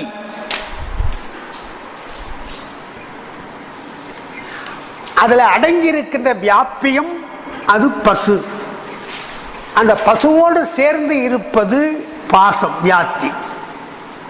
அதுக்கு தான் இங்க கடல் நீர் உப்பு, அதான் உங்களுக்கு கொடுத்துருக்கிறேன். கடல் நீர் உப்பு. கடல் வேறுதான், கடல் நீர் வேறுதான், உப்பு வேறுதான். 3 எங்க இருக்குது, அங்கதான் இருக்குது, வேற எங்க இல்லை. உப்பு அங்க இருக்குது, தண்ணி அங்க இருக்குது, கடல் இங்க இருக்கு, இல்லை 3 அங்கதான் இருக்குது. கடல் நீர் உப்பு போல என்று பதிபசு பாசம் 3 இருக்கின்ற அமைப்பு எப்படி என்றால், இந்த 3 ஒரே இடத்தில் இருப்பது போல, ஆனால் அவருடைய தன்மைகள் வேறு, அவருடைய தன்மை வேறு. அப்ப 3 பொருளும் ஒரே இடத்தில் இருக்கும். அதுதான் உதாரணம் கடல் நீர் உப்பு. உண்மை விளக்கத்தை நான் நடத்த போது சொன்ன நினைவுபடுத்திங்க மறுபடியும். கடல் வேறு, கடல் நீர் வேறு. கடல் என்று இப்ப நம்ம சொல்றோம், தண்ணி தான் சொல்றோம், தண்ணி அல்ல கடல். கடல் என்று சொன்னால் இது வானம் அல்லது வெளி. வெளி, அந்த வெளிதான் நீரை அடக்கி இருக்கிறது, அடக்கி இருக்கின்ற ஒன்று. இதுதான் கடல் நீர். இது கடல், இது கடல் நீர், நல்ல உப்பு இருக்கு. எனவே கடல் என்று சொன்னால் கடந்திருக்கின்ற ஒரு பொருள், அது வெளி, வியாபகமாக இருக்கின்றது வானம். அந்த வானத்துக்குள்ளே தண்ணீர் இருக்குது, தண்ணீர்ல வியாத்தியாக இருக்கின்ற உப்பு இருக்கு. அதுபோலத்தான் ஒளிக்கும் இருளுக்கும் ஒன்றே இடம் என்று சொன்னால் அங்க நீங்க பார்த்தீங்கன்னா 3 பொருள் எப்படி இருக்கிறதோ தண்ணீர் உப்பு இருப்பது போல இந்த இடத்துல ஒளி இருந்தால் அதுக்குள்ள மறைந்து இப்பொழுது இருள் இருக்கிறது, வேற எங்க அது போகல என்று சைவ சித்தாந்தம் எந்த பொருளும் அழியாது என்று சொல்வதற்கும் இது உடன்பாடாக இருக்கிறது. ஒளி இருளை வெல்லும், இருள் ஒளியை வெல்லாது என்பதற்கும் பொருத்தமாக நாம் பார்க்கின்றோம். யாபகம் யாப்பியமாக இருக்கின்ற ஒன்று என்று சொல்லுகிற பொழுது ஒன்று மேலிட்டால் ஒன்று அடங்கி இருக்கும் தன்மை உடையது. ஒளி என்பது இருளை வெல்லுகின்ற தன்மை உடையது. ஆனால் இருள் என்பது ஒளியை வெல்லாது. எது போல என்றால், நேற்று உதாரணம் சொன்ன அறிவு அறியாமை.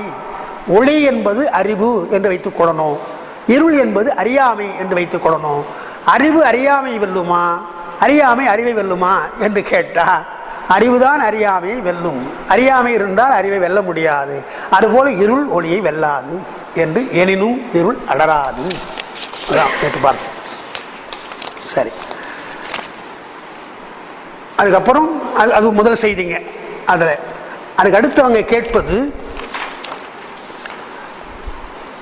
இருள் அடராது உள் உயிர்க்கு உயிராய் தெளிக்கும் அறிவு திகழ்ந்துள்ளது. உயிர்க்கு உயிராய் தெளிக்கும் அறிவு திகழ்ந்துள்ளது.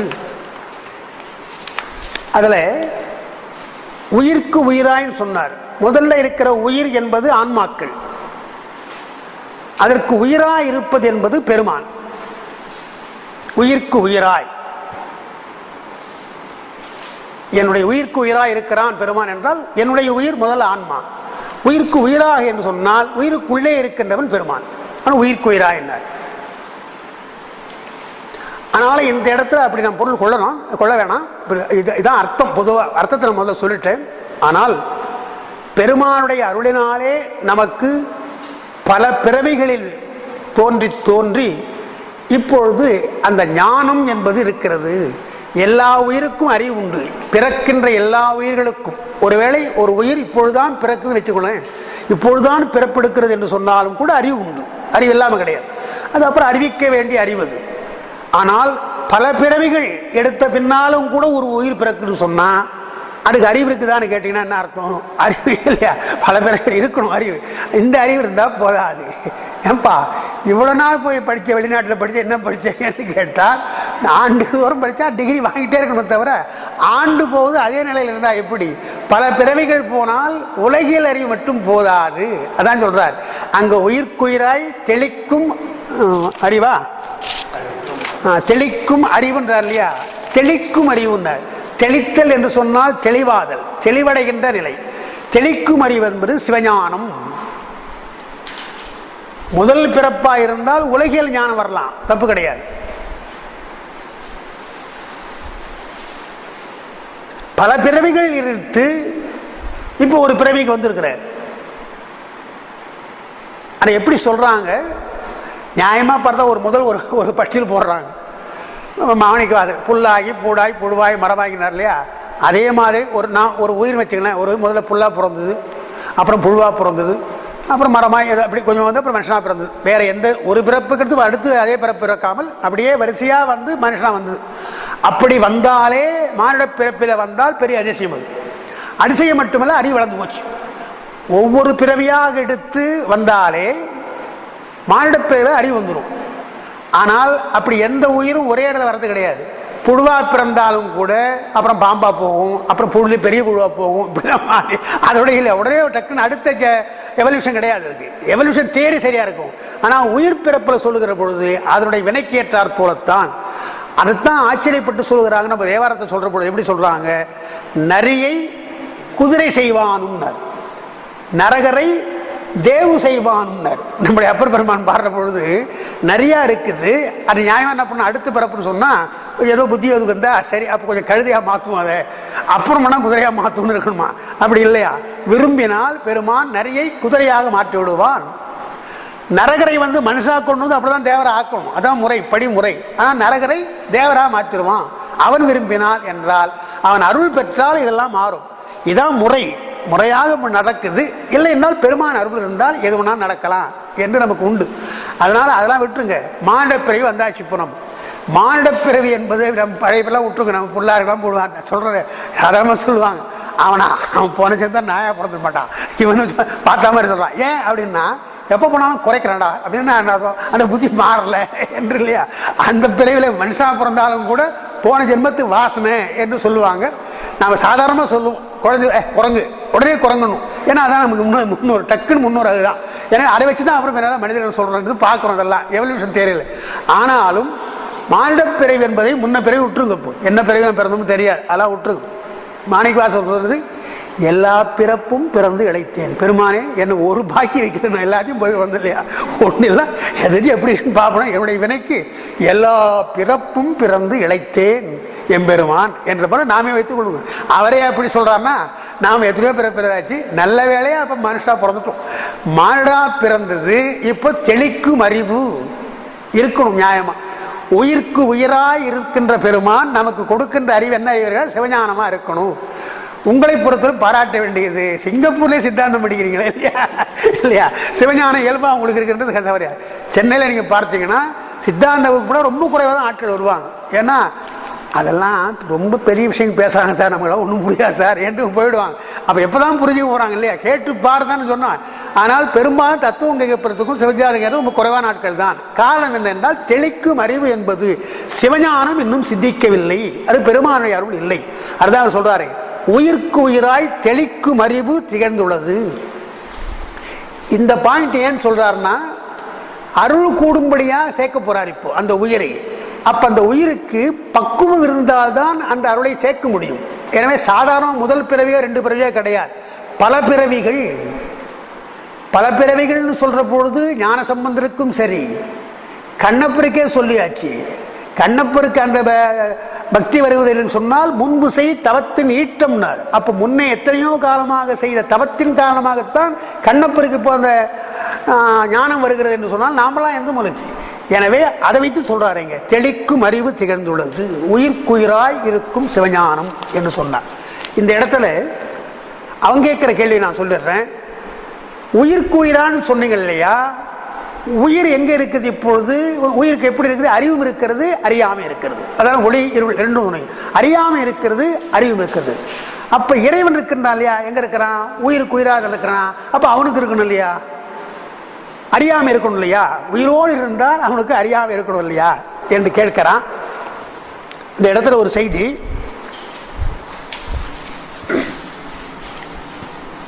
ஒரு கேள்வி உங்களே கேட்கிறேன். நமக்கு ஏன் வினை வருகிறது? நமக்கு ஏன் வினை வருது? சுருக்கமா சொன்னா ஆசை இல்லையா, ஆசைப்படுறோம். அந்த ஆசைக்கு எது காரணம் என்று சொன்னால் 5 பொறிகள். மெய்வாய் கண்மூக்கு செவி என்ற 5 பொறிகள் கொடுத்திருக்கிறான். பார்க்கிற காட்சியை பார்த்து வியக்கிறோம், விரும்புகிறோம், அப்புறம் கேட்கிறோம். ஏதோ ஒரு காரணம் பொறிகள் மூலமாக அந்த புலன்களிலே ஈடுபடுகின்ற பொழுது நமக்கு வினை வருகிறது என்று தெரியுது. இது நமக்கு விஷயம் தெரிஞ்சது. இங்க ஒரு அவன் கேள்வி கேட்கிறான். பொறிகள் கண்ணு வைத்துக் கொள்ளுங்க, கண் பார்க்கிறது. அது எதை பார்க்கிறது கண்ணுக்கு தெரியாது.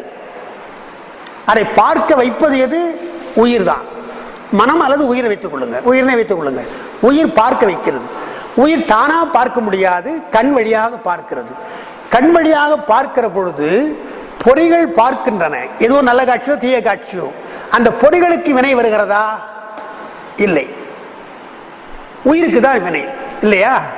பொறிகள் தான் பார்க்கின்றன, கண் தான் பார்க்குது, காது தான் கேட்குது, உடம்பு தான் செய்யுது. ஆனால் தப்பு உடம்புக்கு வரல, உயிருக்குத்தான் வினையாக போகிறது. அதான் அவன் கேட்கிறான். பார்க்கின்ற பொறிகளுக்கு அங்கே வினை கிடையாது, உயிருக்கு வினை வருகிறது. அதே போலத்தான் ஆண்டவனுக்கும். உயிருக்கு உயிராக இருக்கிறான் ஆண்டவர் என்று சொன்னால் உயிரை பார்க்க வைக்கிறானே தவிர அவன் இதை சம்மந்தப்படுறதே கிடையாது இல்லையா? எப்படி பொறி சம்மந்தப்படாமல் இருக்குதோ, எப்பா இதை பார்க்க சொல்றியா, நான் பார்த்துடுறேன், என்ன பார்க்குறேன், உன்னை ரிப்போர்ட் பண்ணுறேன், ரிப்போர்ட்டிங் தான் பண்ணுறதை தவிர அது ஈடுபடலை. எந்த காட்சியாக இருந்தாலும் அது பார்க்கும், கெட்டதாக இருந்தாலும் சரி நல்லதாக பார்த்து கொண்டிருக்கும், எந்த விதமான தோய்வும் இல்லாமல் பார்க்கும். அதுபோல உயிர் பார்க்கிறதா என்றால் இல்லை. உயிர் தோய்ந்து பார்ப்பதாலே அதற்கு வினை. உயிரோடு உயிர் இறைவன் இருந்தாலும் அவன் உயிரோடு தோய்வு கிடையாது அவனுக்கு, எனவே அவனுக்கு வினை இல்லை என்று நாம் சொல்றோம். அதுதான் இங்கேயும் கூட. அறிவு அறியாமை என்று உயிருக்கு இருந்தாலும், உயிரோடு அது இருந்தாலும் ஏன் உயிருக்கு அறியாமை இருக்கிறது என்பதுக்கு நான் நேற்று சொன்னேன். அறியாமைக்கு காரணம் சகஜமலம், ஆணவம். உயிர் அறிவோடு தான் இருக்கணும், எப்படி ஆண்டவனை போலவே அறிவோடு தான் இருக்கணும். ஆனால் அறியாமை ஏன் இருக்குது என்று சொன்னால் அது சகஜமலம், ஆணவத்தினாலே அது இயல்பா அதுக்கு வந்திருக்கின்ற ஒரு குற்றம். உயிர் எல்லா உயிர்களுக்கும் கூடவே இருக்கின்ற குற்றம். அந்த குற்றத்தினாலே அதற்கு அறியாமல் இருக்கிறது. இறைவனுக்கு அது கிடையாது. அதனால என்ன சொல்றாங்க, அது உங்களுக்கு எழுதியிருப்பேன்னு நினைக்கிறேன். அந்த பாத்திரம் இருக்குதான் மரியானா இங்கே எழுதலை, இங்கே எழுதியிருக்கேன். அந்த தூல சித்திர எழுதியிருப்பேன், அது இங்கே எழுதிடுறேன். உயிர் சித்துப்பொருளாயிருந்தாலும் ஆணவம் இருப்பதாலே அது தூல சித்து. ஆணவம் இருப்பதாலே அதை தூல சித்துன்னு சொல்றோம். ஆணவம் இல்லாததாலே இயல்பாக சேதன பொருளாக இருப்பதாலே பெருமான் சூக்கும சித்து, இறைவன் சூக்கும சித்து.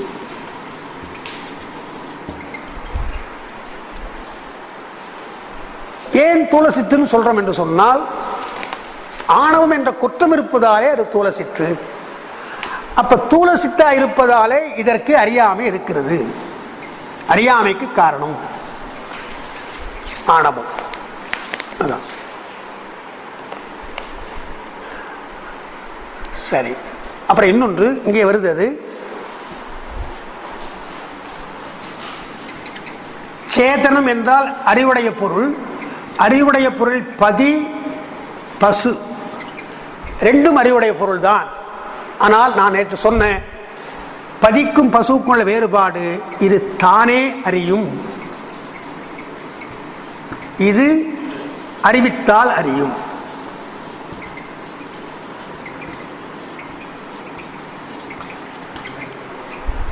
பதி தானே அறியும், பசுக்கள் அறிவித்தால் அறியும். எனவே அது தூல சித்துன்றார்.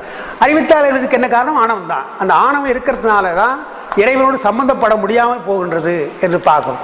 அதான் இங்க சொல்றார், தெளிக்கும் அறிவு திகழ்ந்துள்ளது. உயிருக்கு உயிராக பெருமான் இருந்தாலும் அவனை அறியாமை சேராது. பெருமானுக்கு அறியாமை கிடையாது. மலம் என்று இருப்பதாலே உயிருக்கு அறியாமை இருக்கிறது, தெளிவும் இருக்கிறது, தெளிக்கும் அறிவும் இருக்கிறது. அதுக்கு சிவஞானம் என்ற அறிவும் இப்பொழுது இருக்கின்றது, திகழ்ந்துள்ளது. ஏனும் அப்படி இருந்தாலும் திரிமலத்தே குளிக்கும். அவ்வளவு புத்தியோட பிறக்குது இல்லையா? சிவஞானத்தை புத்தியோட பிறக்குது. பிறந்தாலும் திரிமலம், அதுவும் குளிக்கும்னு ரொம்ப ஜாலியா நேராடுற மாதிரி இல்லையா, குளிப்பது போலன்றார். அது அழுக்காச்சே, அதை பத்தி கவலைப்படலை. அப்படின்னா என்ன அர்த்தம்? அழுக்கில் குளிப்பது எதுன்னு தெரியலையா நமக்கு இல்லையா? அதை விட்டு எழுந்தே வராது சிலதெல்லாம் இல்லையா? அந்த மாதிரி நம்முடைய உயிர் இப்பொழுது இருக்கிறது. அருணகிரியார் முதல் பாட்டு பாடுறார் அப்படிதான். பேற்றை தவம் சற்றுமில்லாத என்னை பிரபஞ்சம் என்னும் சேற்றை கழிய வழிவிட்டவா. பிரபஞ்சம் என்பது ஒரு சேரு, சேற்றில் இருப்பது பண்ணிதான், வேற ஒன்றும் இல்லை இல்லையா? அதுதான் சொல்றார் அவர். சேற்றை கழிய, பிரபஞ்சம் என்ற சேற்றிலே என்னை நான் விழுந்து கிடக்கிறேன், என்னை நீக்கி அதை நல்ல குளிப்பாட்டி கொண்டு வருகிறையப்பா என்று பேற்றை தவம் சற்றுமில்லாத என்னை பிரபஞ்சம் என்னும் சேற்றை கழிய வழிவிட்டவா என்று ஒரு பாடுறார். அதனால திரிமலத்தே குளிக்கும். சிவஞானமும் இருக்கிறது, அதே சமயத்தில் 3 மலமும் இருக்கிறது. ஆணவம், கண்மம், மாயை என்ற 3 இருக்கிறது. அப்ப பார்க்கிற பொழுது 2 இருப்பதாலே பக்குவம் வருகிறதா என்று பார்த்து கொண்டிருக்கின்றான் பெருமான். எந்த நேரம் பக்குவம், அந்த நேரத்திலே பெருமான் அருள்வான் என்று பார்க்கிறோம். அதுதான் இங்க இந்த இடம் பாட்டு வந்து பக்குவம் வந்த உடனே சொல்றதுக்கு. பக்குவம் இல்லாமல் தான் சொல்லியாச்சு, பல பாட்டிலும் சொல்லியாச்சு. இப்ப பக்குவம் வந்து நாம் இருக்கிறோம். பக்குவம் வந்த நிலையே எது என்று சொன்னால், எது பக்குவம்? எதா நம்ம பக்குவம் சொல்றது? உயிர் பக்குவம் அடைஞ்சிச்சுன்னு சொன்னா, தமிழ்நாடு தான் ஒருத்தர் கேட்டார் ஒரு கேள்வி. ஒருத்தர், உங்களுக்கு இறைவனை வெப்பம் வந்துடுச்சா அப்படின்னு கேட்டார்.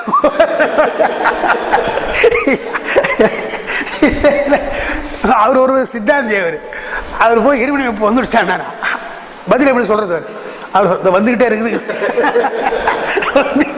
வேற என்ன சொல்ல முடியும்?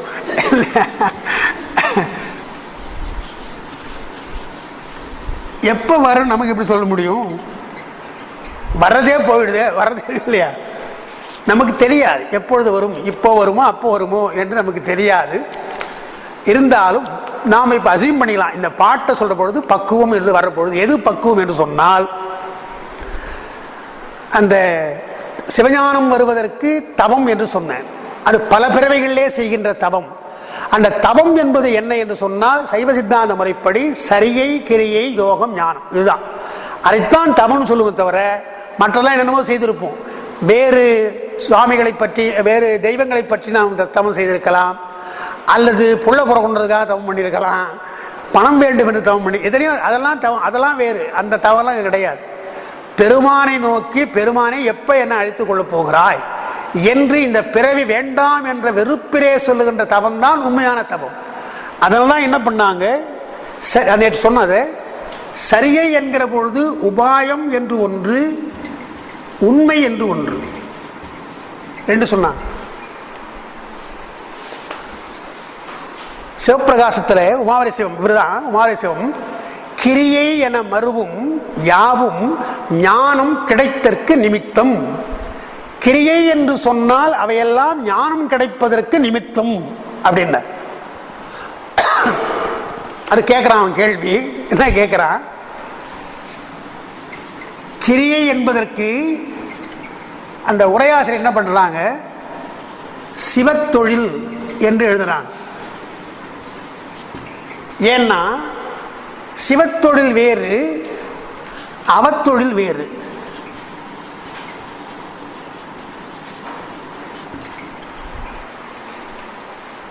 உலகியலுக்காக நாம் செய்கிறது எல்லாம் அவத்தொழில். நம்ம குடும்பத்துக்கு செய்யலாம், அதெல்லாம் பொறுப்பு தான், அது வேற விஷயம். பொறுப்பாக செய்யறதுலாம் வேற விஷயம். அதெல்லாம் அங்க கணக்கில் ஏறாது உங்களுக்கு. நீங்க சரியா இருந்தாலும் சரி, கிரியா இருந்தாலும் சரி, எதுவா இருந்தாலும் பூஜை கூட பண்றீங்க, விடாம பண்றோம், எல்லாம் சரி. நீங்க என் பொண்டாட்டி புள்ள சரியா இருக்கணும், என் உறவுகாரன் சரியா இருக்கணும், என் உடம்பு நல்லா இருக்கும் என்பது போல வேண்டுகோள் வைத்து நீங்கள் அந்த சரியை கிரியை செய்தால் அவையெல்லாம் உபாயம். அவையார் சாதாரண பாட்டு தானே பண்ணாருங்க. சிவாய நம என்று சிந்தித்துனாரு. சிவாய நம என்று சிந்தித்து இருப்பார்க்குன்னார். நாம் என்ன பண்றோம், சிவாய நமன்னு சொல்றோம். முதல்ல அதுவே சிந்தனைக்கல சொல்லிடுறோம். சொல்லிட்டு பெருமானே இப்ப சிந்திச்ச இல்லையா, சொன்ன இல்லையா, அதுக்கு இது கொடு என்று இருப்பது கிடையாது, இருக்கிறது கிடையாது. அதுக்கு சொன்ன உடனே அதுக்கு ஒரு பதில். நேற்று 508 அர்ச்சனை பண்ணலையா, பெருமான் இது கொடுத்தேன்னு என்று உடனே கேட்கணும் இல்லையா, அது சொல்ல வரும். சிவாய நம என்று சிந்தித்து இருப்பார். எந்த விதமான வேறுபாடும் இல்லாமல் விருப்பம் இல்லாமல் அவரையே நினைத்துக் கொண்டு இருப்பார்னு அர்த்தம். அவனே நினைச்சிட்டு தியானத்தில் இருந்தால் அவர்களுக்கு அபாயம் இல்லைன்னு. நம்மளாம் சிவாய நம்ம நிறைய சொல்றோம் சார், ஏன் சார் அபாயம் வருது என்றால் நம்முடைய நோக்கம் வேறு. அதான் அவையார் சொன்னார், சிவாய நம என்று சிந்தித்து இருப்பார்க்கு அபாயம் ஒரு நாளும் இல்லை, உபாயம் அதுவே என்று சொன்னார். அதனால உபாயம் நாம செய்யற உபாயம்லாம் எப்படி, நான் அடிக்கடி சொல்றது, இந்த உபாயம் சொல்ற பொழுதுதான் நமக்கு இந்த உபயம் ஞாபகம் வரும். கோயில்ல போட்டு உபயம்னு போடுறான், எவ்வளவு பெரிய தப்பு தெரியுமா அது சார்? கோயில் யார் பெருமானுக்கு நீ யாரு கொடுக்கறது? இருப்பு உனக்கு கொடுத்துருக்க, அது எடுத்து கூட, அது உபயம்.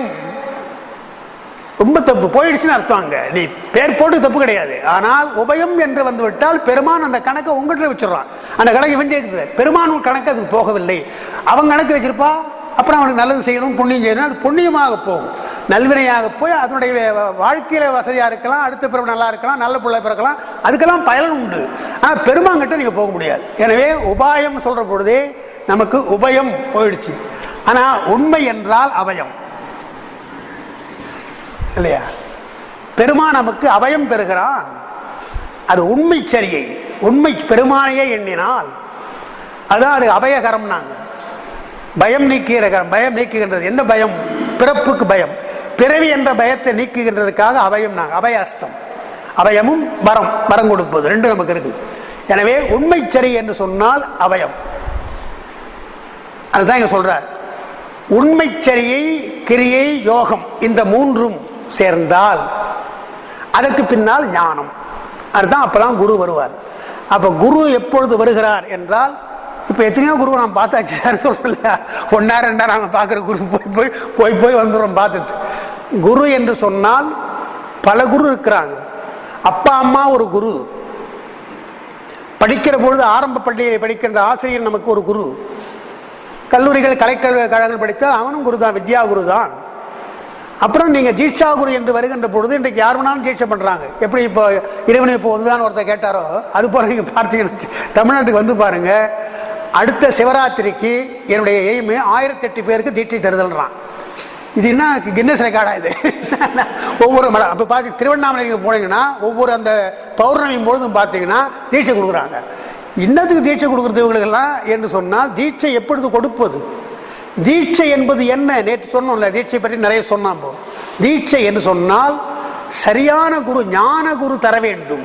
அதுதான் அதில் என்ன சொல்றாங்க, சரியை பற்றி தருகின்ற ஒரு குரு இருக்கிறான், கிரியைக்கு ஒரு குரு இருக்கிறான், யோகத்திற்கு ஒரு குரு உண்டு, கடைசியாகத்தான் ஞான குரு. இந்த மூன்றும் வெற்றி பெற்று வரணும். நீங்க சரியா குரு என்பவன் கிரியை ஞானத்துக்கெல்லாம் கிடையாது. கிரியா குரு என்பவன் சரியை கிரியைக்கு உண்டு. யோக குரு என்பவன் சரியை கிரியை யோகம் மூன்றுத்துக்கு உண்டு. ஆக 3-4 குருவில் நீங்க யோக குருவை எடுத்துக்கொண்டால் அவன் சரியும் சொல்லலாம், கிரியைக்கும் கொடுக்கலாம், யோகத்துக்கும் கொடுக்கலாம். 3 முடித்த பின்னால் ஞான குரு தான் கடைசியாக உங்களுக்கு தீட்சை செய்கின்றான் என்று பார்க்கிறோம். அந்த யார் யார் குரு என்று சொல்ற பொழுது நேற்று சொன்ன சமயம், விசேடம்,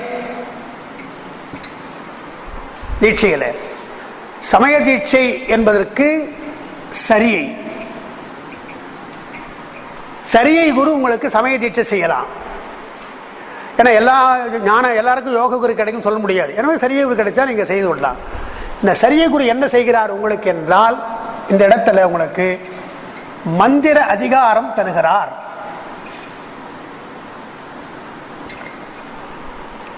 அப்பொழுதுதான் நம்ம மந்திரங்களை சொல்ல முடியும். நம்மால பெருமானுடைய மூல மந்திரமோ மற்ற மந்திரங்களையோ இதர மந்திரம் இருக்கு இல்லையா, அவற்றையெல்லாம் சொல்வதற்கு உங்களுக்கு தகுதி உண்டு என்று சொல்லி இந்த மந்திர அதிகாரம் உருவத்திருமேனியை பற்றி தான், உருவத்திருமேனியை வச்சு தான் சொன்னோம்.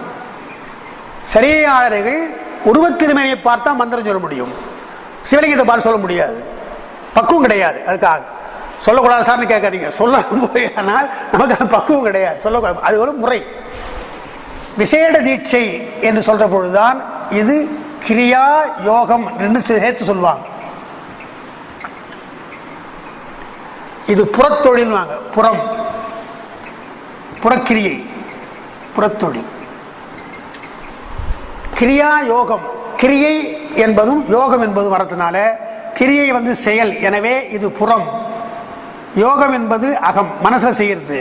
எனவே ரெண்டும் ஒரே தீட்சை தான், விசேட தீட்சை தான். சமய தீட்சை, விசேட தீட்சை. இதுல கிரியா என்பது புறத்தில் செய்யறது, யோகம் என்பது அகம். எனவே இது உருவத் திருமேனி என்றால் இது அருவுருவத் திருமேனி.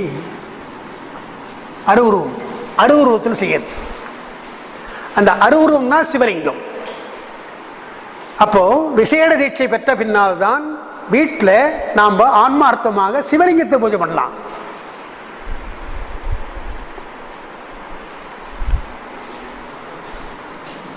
அதுக்கப்புறம் தான் நிர்வாண தீட்சை. நிர்வாண தீட்சை என்பது, இந்த நிர்வாணம் என்பதுக்கு அர்த்தம் தெரிஞ்சுங்க. பானம் என்றால் சரீரம் அர்த்தம். நிர்பானம், அதுதான் நிர்வாணம் ஆகிப்போச்சு. நிர்பானம் என்றால் சரீரத்தை பற்றி கவலை இல்லாதது. சரீரத்தை பற்றி கவலை இல்லை என்றது தான் நிர்பானம். இந்த நிர்வாண தீட்சையில் தான் உங்களுக்கு சரியை கிரியை யோகம், இது ஞானம். ஞானம் என்று வருகின்ற பொழுது இது புறத்துள்ளாட்சி, இது புறமும் அகமும் ஆட்சி. மணிகணக அந்த அகம் ஆட்சி. ஞானம் என்பது அறிவு. இங்க இந்த அகம்ன்றதுல அருவம் ஒன்று போட்டுங்க, அருவம். கிரியையில 2 சொல்லியிருக்கேன். புறம் செய்கிற பொழுது அருவுருவம், அகம் யோகம் செய்கிற பொழுது அருவம். ஞானம் என்று நிர்வாணம் என்ற ஞான தீட்சை வரும் பொழுது ஞான குருவினால ஞானம் பெற்றால் அறிவு, அறிவே மயமாக செய்தல். இந்த அறிவே மயமாக பெருமானை வணங்குறது தான் நமக்கு அப்பர் பெருமான் பாடுற பாட்டில் ஞானத்தால் தொழுவார் சில ஞானிகள், ஞானத்தால் தொழுவேன் நான் அலேன் என்று ஒரு பாடுறார். இந்த ஞானத்தால் தொழுவார் சில ஞானிகள் என்பது அறிவு பூஜை, ஞான பூசை. அதுதான் சொல்றார் ஞான குன்றார். காயமே கோயிலாக கடிமன் மடிமையாக ஒரு பாட்டு உண்டு, அது கிரியை சொல்றது. அதே யோகத்தின் சொல்றார். காயமே கோயிலாக கடிமன் மடிமையாக என்று வைக்கிற பொழுது யோகத்தை சொல்றார். கிரியை நமக்கு இப்படி இயங்கமாக செய்கிற பூஜை சொல்றாரு. சரி, அப்போ இந்த திரிமலத்தை குளிக்கும் உயிருக்குதே அருள் கூடும்படி என்று சொன்னால் ஞானகுரு வருகின்றார், வந்து தீட்சை செய்து உங்களுக்கு தீட்சை செய்த பின்னால் என்ன நமக்கு கிடைக்குது என்று சொன்னால், தீட்சையே நமக்கு ஞானம் அல்ல. பொதுவாக தீட்சை ஞானத்திற்கு வழி, வழிதான். அதற்கு பின்னால் உங்களுக்கு அந்த ஞானம் உங்களுக்கு கிடைக்கிறது.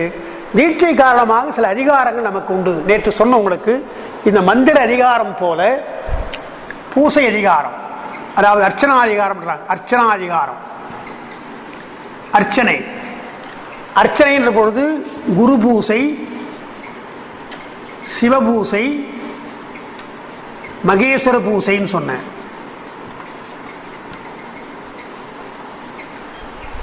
இதெல்லாம் நம்முடைய எப்படி இந்து மதம் எல்லாவற்றுக்கும் ஒரு விதிவிலக்கு கொடுத்து அவங்களோட விருப்பத்தை செய்யலாம்னு சொல்றதோ, சைவம் அது போல பூசை என்று சொன்னால் குருவையே நீங்கள் சிவமாக எண்ணி பூஜை பண்ணிட்டே இருக்கலாம், நாள்தோறும் கூட செய்யலாம். அல்லது சிவத்தை வச்சு சிவ பூஜை பண்ணலாம், அல்லது மகேஸ்வர பூஜை என்று சொன்னால் வேற மூர்த்தங்களை வைத்து நீங்க பண்ணலாம் சொல்றார். இதெல்லாம்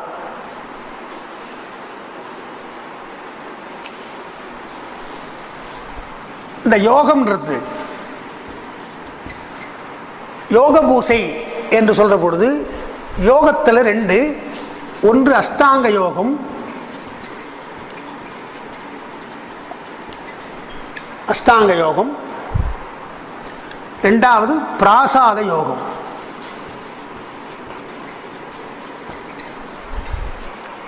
பிராசாத யோகம் அதாவது பூசை செய்கிற பொழுது எதுவாக இருந்தாலும் சரி, நீங்கள் இந்த மந்திரமாக இருந்தாலும் சரி, அர்ச்சனை குரு பூஜை செய்தாலும் சரி, எதுவாக இருந்தாலும் சரி, உலக பயன் நோக்கி செய்யலாம். இப்போ திருமுறைகளுக்கு கூட உலக பயன் நோக்கி பாடலாம், தப்பு கிடையாது. ஆனால் அதனுடைய நோக்கம் அது அல்ல. பெருமாள் அவங்க திருமுறையெல்லாம் பாடி அதனுடைய நோக்கம் அல்ல. இருந்தாலும் நமக்கு இருக்கிற ஒரு இக்கெட்டு துன்பங்கள் இதெல்லாம் நீங்க வேண்டும் என்றால் பாடலாம். அதுக்காக பாடி வச்சிருக்காங்க. அவ்வினைக்கு இவனையான பாடி வச்சிருக்காங்க அவங்க. நீங்க உலக பயன் நோக்கி திருமுறைகளை பாடலாம். அதே போல பூஜை செய்கிற பொழுது உலக பயன் நோக்கி செய்யலாம். ஆனால் அப்படியே செய்துட்டே இருக்கக்கூடாதுங்க. செய்யாமலே எவ்வளோ நாள் செய்யணும். கோயிலுக்கு போகிறோமே, இன்னைக்கு ஏதோ ஒரு வேண்டுகோள் வச்சுட்டு வந்திருப்போம், சாமி இன்னும் ஒரு வாரத்தோட இது நடக்கணும் என்று அவர்கிட்ட கேட்டு வந்துடும். நம்முடைய உரிமைக்காக கேட்டு வந்துடும். பெருமானும் ரொம்ப அன்பாக கேட்குறான்னு கொடுத்துருவார். ஒரு வாரம் முடிஞ்சது நமக்கு அடுத்த கேட்டதை கொடுத்தாருப்பா, சக்தி உள்ள சாமி போ, அடுத்த நமக்கு பரிந்துரை ரெக்கமெண்ட் பண்ணுறோம். அடுத்து நாம போகிறோம், மறுபடியும் அடுத்த ஒரு ரெக்கமெண்டேஷன், அதாவது நாமே ஒரு ரெக்வெஸ்ட் பண்ணுறோம் என்றால் திருப்பி திருப்பி அவன் கொடுக்க கொடுக்க நமக்கு தேவைகள் அதிகமாக கொண்டேதான் போகும். அதுதான் சொல்றாங்க. எப்படி இந்த நெருப்பு விறகு வைக்க வைக்க எரிதே தவிர குறைதா, அதுபோல இந்த நெருப்பு எறிவது போல ஆசை என்ற நெருப்பு நமக்கு உலகியல்ல போய் கேட்கணும். பெருமான் கொஞ்சம் கொடுத்துட்டான்னு வச்சுங்க, அவ்வளோதான். அதுதான் கொடுக்கதே கிடையாது. நம்ம நினைக்கிறோம் இல்லையா, இவங்க ஒரு நாள் வேண்டாம் கொடுக்க மாட்டேன், கொடுத்தா வம்பு, மறுபடியும் இன்னொன்று கேட்க ஆரம்பிச்சோம் இல்லையா, சரி கொடுத்தா இதோட போதுன்னு சொல்கிறோமா என்றாலும் கிடையாது. ஆனால் கேட்பது என்று சொன்னால் பெருமானுடைய திருவடி, அதை ரெடியா இருக்காங்க கொடுக்குறது. அதை மட்டும் நம்ம கேட்கறது கிடையாது. ஏன்னா அவன் கொடுத்துருவான்றதுனால அது கேட்கறது கிடையாது. அதனால அது அடிப்படையா அதான் காத்துட்டு இருக்கான். இவனாவது கேட்பானா அவனாவது கேட்பானா, ஒருத்தம் கூட வர்றது கிடையாது இல்லையா. எல்லாம் வேற வேண்டுகோள் தான் வைக்கிறாங்க என்று பார்க்கிறோம். அதனால இருக்கலாம் உலகியல் இன்பம். நீங்க திருமுறை ஆசிரியர் அப்படித்தானே பாடியிருக்காங்க. இம்மையே தரும் சோறும் கூரையும் ஏத்தலாம் இடரு கெடலுமா, எல்லாம் சரி. அம்மையே அமர் உலகம் ஆழ்வதற்கு அது அதையும் ஞாபகம் வச்சுக்க பாரு, அதுவும் இருக்குப்பா, அதையும் நீங்க கேளுன்ற. அன்னைக்கு கூட சொன்ன உங்களுக்கு மாணிக்கவாசருடைய பாட்டில் இதில் எழுதியிருக்கேன்னு நினைக்கிறேன். மாணிக்கவாசருடைய பாட்டில் அவர் சொல்ற பொழுது தேவர்களை சொல்றார், வாழ்த்துவதும் வானவர்கள் தாம் வாழ்வான். மனுஷன் மட்டும் எப்படி அவனுக்கு தானே வாழ்த்தனா, வாழ்த்துவதும் மனிதர்கள் தாம் வாழ்வான் தான். ஆனால் நமக்கு என்ன வித்தியாசம் என்றால், நாம யாரும் தலைமையாக இருக்கணும்னு நினைக்கிறது கிடையாது. தேவர்கள் அப்படி இல்லையா, வாழ்த்துவான், தாம் வாழ்வதற்காக வாழ்த்துவான். அதுக்கு பின்னாலே மனம் தலை நின்பால் தாழ்த்துவது, பெருமானிடத்தில் போய் வணங்குறது எதுக்கு சொன்னால், தம்மை எல்லாம் தொழ வேண்டி பெருமானை வணங்குவது போலவே என்னையும் வணங்கணும் என்று தேவர்கள் வணங்குகிறார்கள் பெருமானை என்று சொன்னால் எவ்வளவு நோக்கத்தோடு அவங்க வழிபடுறாங்க. உண்மையான வழிபாடு அதல்ல என்று மாணிக்க வாசகர் தேவர் வழிபாட்டை வசைமாறி பொழிகிறார். மானிடர் அப்படி அல்ல, மானிடர்கள் தான் பெருமானுடைய திருவடி கேட்கிறார்கள் என்று பார்க்கிறோம். அதனால இப்படியெல்லாம் நீங்க செய்யலாம். அதே போல யோகம்தான். யோகத்தில் அஷ்டாங்க யோகம் என்பது நாம் சொல்றது கிடையாது, இருக்குது. திருமூலர் அஷ்டாங்க யோகத்தை சொல்றார். ஏன்னா அவர் யோக நிலையை எல்லாத்தையும் சொல்ல வேண்டியதா இருக்கு, அதுக்காக அந்த அஷ்டாங்கத்தை சொல்றார். ஆனால் திருமுறைகளை நீங்க பார்த்தீங்கன்னா அஷ்டாங்க யோகம் இருக்காது. யோகத்தை பற்றி உண்டு, ஆனால் யோகத்தை பற்றி சொல்ற பொழுதெல்லாம் அந்த யோகத்தினாலே பெருமானை எப்படி அடையலாம்? 2 பாட்டு சொல்லலாம். ஒரு பாட்டு அப்பருடைய பாட்டு, உயிராவணம் இருந்து உற்று நோக்கி உள்ளக்கிழியின் குரு எழுதி உயிர் ஆவணம் செய்து உன் கை தந்துட்டால் முடிஞ்சு போச்சு. உயிரையே உனக்கு ஆவணமாக தருகிறேன், உயிரையே உனக்கு தத்தம் தருறேன். அப்புறம் இந்த உயிருக்கு என்ன தேவைப்படுது? ஒன்றும் கிடையாது. அன்றே என்ற ஆவியும் உடலும் உடமை எல்லாமும் குன்றே எனையா என்னை ஆட்கொண்ட போதே கொண்டிலையோ எல்லாம் எடுத்து இனிமேல் ஒன்று கேட்க வேண்டியது ஒன்றும் கிடையாது. அது நிலை. அதான் யோகத்தில் சொல்லுகிற பொழுது கூட உயிராவணம் இருந்து உற்று நோக்கினார். ஞானசம்பந்த பெருமானும் பஞ்சாக்கரபரியும் அந்த முனிவர்களுக்கு பாடுற பாட்டு இருக்கு இல்லையா, தீட்சை பெற்ற உபநயனம் பெற்ற உடனே பாடுறார் இல்லையா, துஞ்சலும் துஞ்சில்லாத பொழுது அதில் பாடுகின்ற பொழுது அவர் பாடுறார். அந்த முதல் வரி டக்குன்னு என்ன வரல எனக்கு, நல்ல பாட்டு அந்த வரி. ஏத்துவார்க்கு இடர் ஆன கெடுப்பவர் இல்லையா, ஏத்துவார்க்கு இடர் ஆன கெடுப்பன 5 எழுத்துமே என்று வரும். ஊனில் உயிர்ப்பை முதல் வரியது. ஊனில் உயிர்ப்பை ஒடுக்கி ஒன் சுடர் ஞான விளக்கினை ஏற்றி நன்புலத்து ஏனை வழி திறந்து ஏத்துவார்க்கு இடர் ஆன கெடுப்பன 5 எழுத்துமே என்று யோகத்தை சொல்லுகிறார். ஆனால் அந்த யோக முயற்சி என்பது பெருமானை அடைய வேண்டிய முயற்சி தானே தவிர மற்ற சித்திகளை அடைவதற்காக அல்ல என்று பார்க்கிறோம். அதனால எல்லாம் இப்படி நீங்கள் தீட்சை பற்றி இப்படிலாம் செய்தாலும் கூட பெருமானை வழிபடுவது என்பதுதான் தீட்சையினுடைய உண்மையான பயனாக இருக்கும் என்றுதான் அங்கே எடுக்கிறார். தெளிக்கும் அறிவு திகழ்ந்துள்ளதேனும் திரிமலத்தே குளிக்கும் உயிர் அருள் கூடும்படி கொடி கட்டினேன் என்று குருவாக வந்து தீட்சை செய்து பெருமானுடைய திருவுருளை பெறுகின்ற ஒன்று என்பதுதான் அந்த பாட்டில் தீட்சையை பற்றி சொல்லுகிறார் என்று நான் அன்றைக்கி சொன்னது. இதில் கொஞ்சம் அந்த நோட்ஸை பாருங்க கொடுத்ததில்.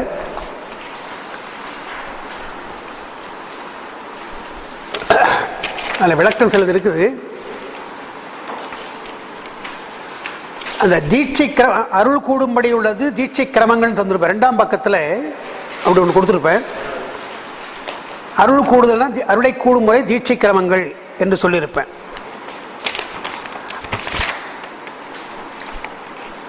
அதுக்கப்புறம் அந்த கடைசி அந்த 2ஆம் பக்கத்தில் கடைசி வரி இருக்கு பாருங்க. ஐம்புல வேடரின் அயர்ந்தனை வளர்ந்து, அதுதான் 8ஆம் சூத்திரம், சிவஞான போர்த்த 8ஆம் சூத்திரம். அது குரு வருகின்ற ஒன்றை சொல்றது, குருவாக வந்து பெருமான் அருள் புரிவது என்பதற்காக சொல்றது. அதுதான் இதுக்கு ஒப்புமையா இருக்குது. அது எடுத்துக்காட்டு சொல்லியிருக்கிறேன். ஐம்புல வேடரின் அயர்ந்தனை வளர்ந்து என்ற வரைக்கு திரிமலத்தே குளிக்கும், இங்க சொல்ற திரிமலத்தே குளிக்கும் என்ற தொடரை அங்கே வைத்துக்கலாம். ஐம்புல வேடர் என்று சொன்னால் 5 பொறிகள் தான். பொறிகள் என்பது மலத்தினாலே வர்றதுனால, மாயை கண்மத்தினால வர்றதுனால திரிமலத்தை குளிக்கும் வைத்துக்கணும்.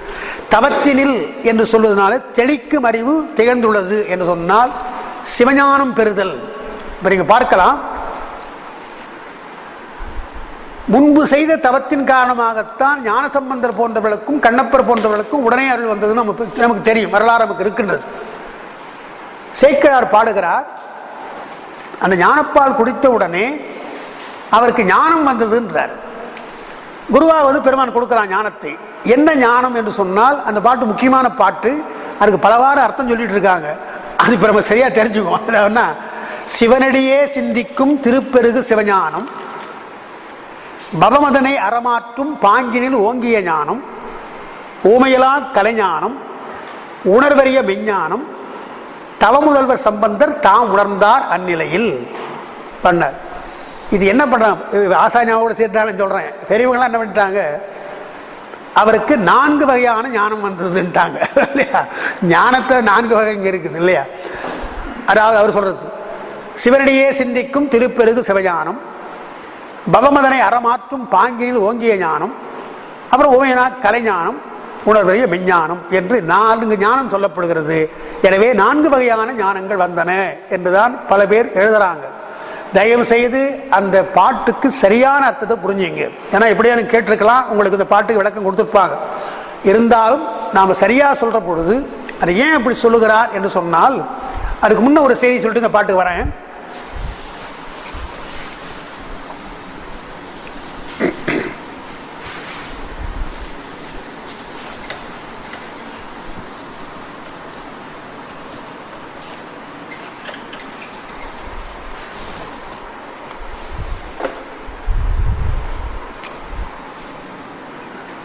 அந்த ஞானம் என்பது எல்லாமே இப்ப சரியை கிரியை யோகம் என்று சொன்னாலே ரெண்டா இருக்கு. சரியை என்று சொன்னால் செயல்தான், உலகை நோக்கிய செயல் உபாயச்சரியை, பெருமானை நோக்கியது உண்மை சரியை. அதே போல உண்மை உபாய கிரியை, உபாய உண்மை கிரியை. யோகத்தில் சொல்ற பொழுது அஷ்டாங்க யோகம், சிவயோகம், பிரசாத யோகம், சிவயோகம், அப்படி எல்லாத்தையும் தனித்தனியா இருக்கு இல்லையா? அது போல ரெண்டா இருக்கு. அது போல ஞானம், ஞானம் என்பது ரெண்டு வகை. ஒன்று அபரஞானம், இன்னொன்று பரஞானம்.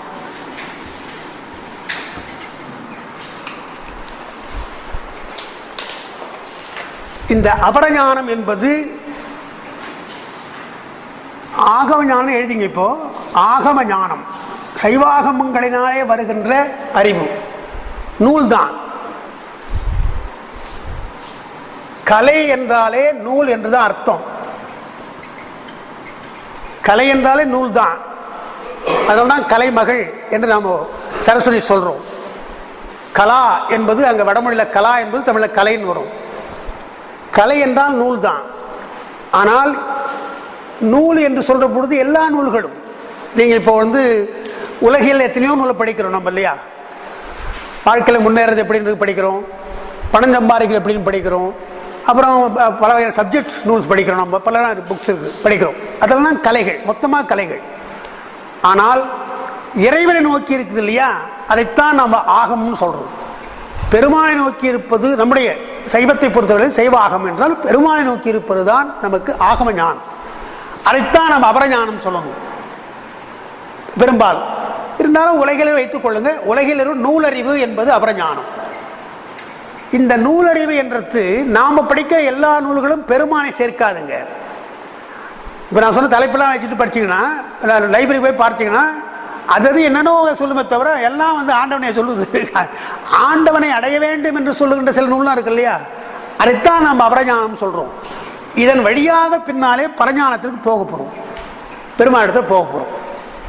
எனவே அபரஞானம் என்பது ஆகம அறிவு, அதற்கு பின்னாலே அதனாலே பெருமானை அடைவது என்பது பரஞானம் என்று ஞானம் ரெண்டு வகையா இருக்குது. அதுதான் அவர் சொல்றாரு. அங்க சேக்கிழார் சொல்ற பொழுது, சிவனடியே சிந்திக்கும் திருப்பெருகு சிவஞானம்.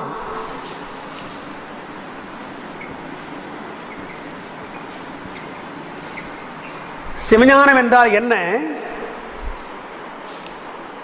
இப்ப நமக்கெல்லாம் சிவஞானம் இருக்குதா என்றால் கொஞ்சம் யோசித்து தான் சொல்லணும்.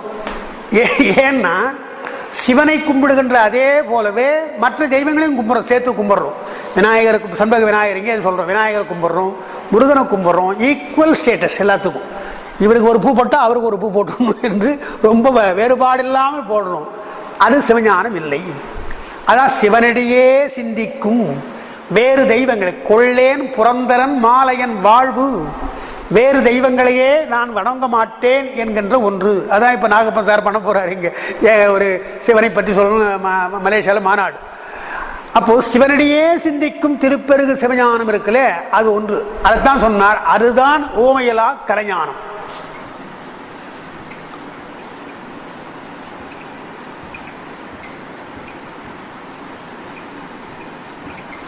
எந்த நூல் சிவஞானத்தை சொல்லுகிறதோ அதுதான் ஓமையில்லாத கலை. ஒரு நூலுக்கு இன்னொரு நூல் ஓமையா சொல்லிடலாம்.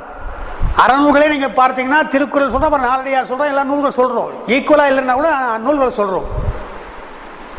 ஆனால் சிவஞானத்தை சொல்லுகின்ற நூல் இருக்க அது ஓமை இல்லாதது. ஏன்னா அதுதான் பெருமானத்தை சேர்க்க போகுது.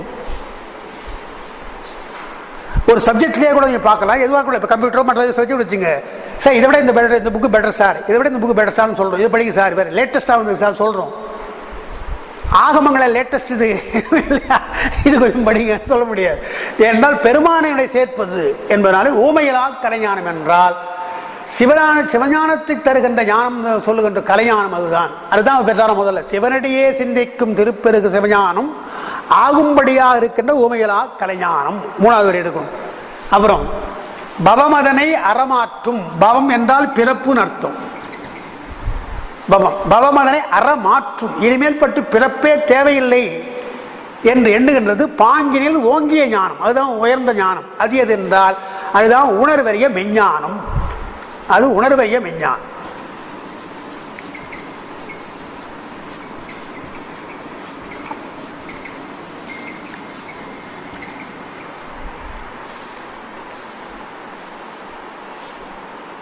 அப்ப அந்த பாட்டுக்கு என்ன அர்த்தம்? சிவனடியே சிந்திக்கும் திருப்பெருகும் சிவஞானம் தருகின்ற ஓமையலா கலைஞானமும், பகமதனை அறமாற்றும் பாங்கில் ஓங்கிய ஞானம் தருகின்ற உணர்வறிய மெஞ்ஞானமும் தவமுதல்வர் சம்பந்தர் தாம் உணர்ந்தார் என்றால் 2 ஞானம் பெற்றார். வேறு 4 அல்ல, பாட்டில் 4 இருக்கலாம், 2 தான். ஒன்று என்ன? அபரஞானம், இன்னொன்று பரஞானம். அந்த ஓமையலா கலைஞானம் என்று சிவஞானம், அதுதான் அபரஞானம். பரஞானம் என்பது பவம் வேண்டாம், பிறப்பு வேண்டாம் என்கின்ற உணர்வறிய மெஞ்ஞானம். அதனால என்ன தெரிகிறது என்றால், நீங்க கொஞ்சம் யோசிக்கணும். நாயன்மார்கள்ல தீட்சை பெற்றவங்க எத்தனை பேரு?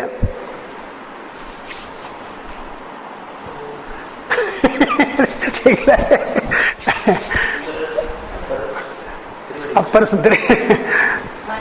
அப்பர் திருவிடை சொல்றார். அப்பர் ரைட்டா? அதுதான் கேட்டேன் நான். அதாவது எந்த நாயன்மார்களுக்கும் குரு யாரும் வரலங்க.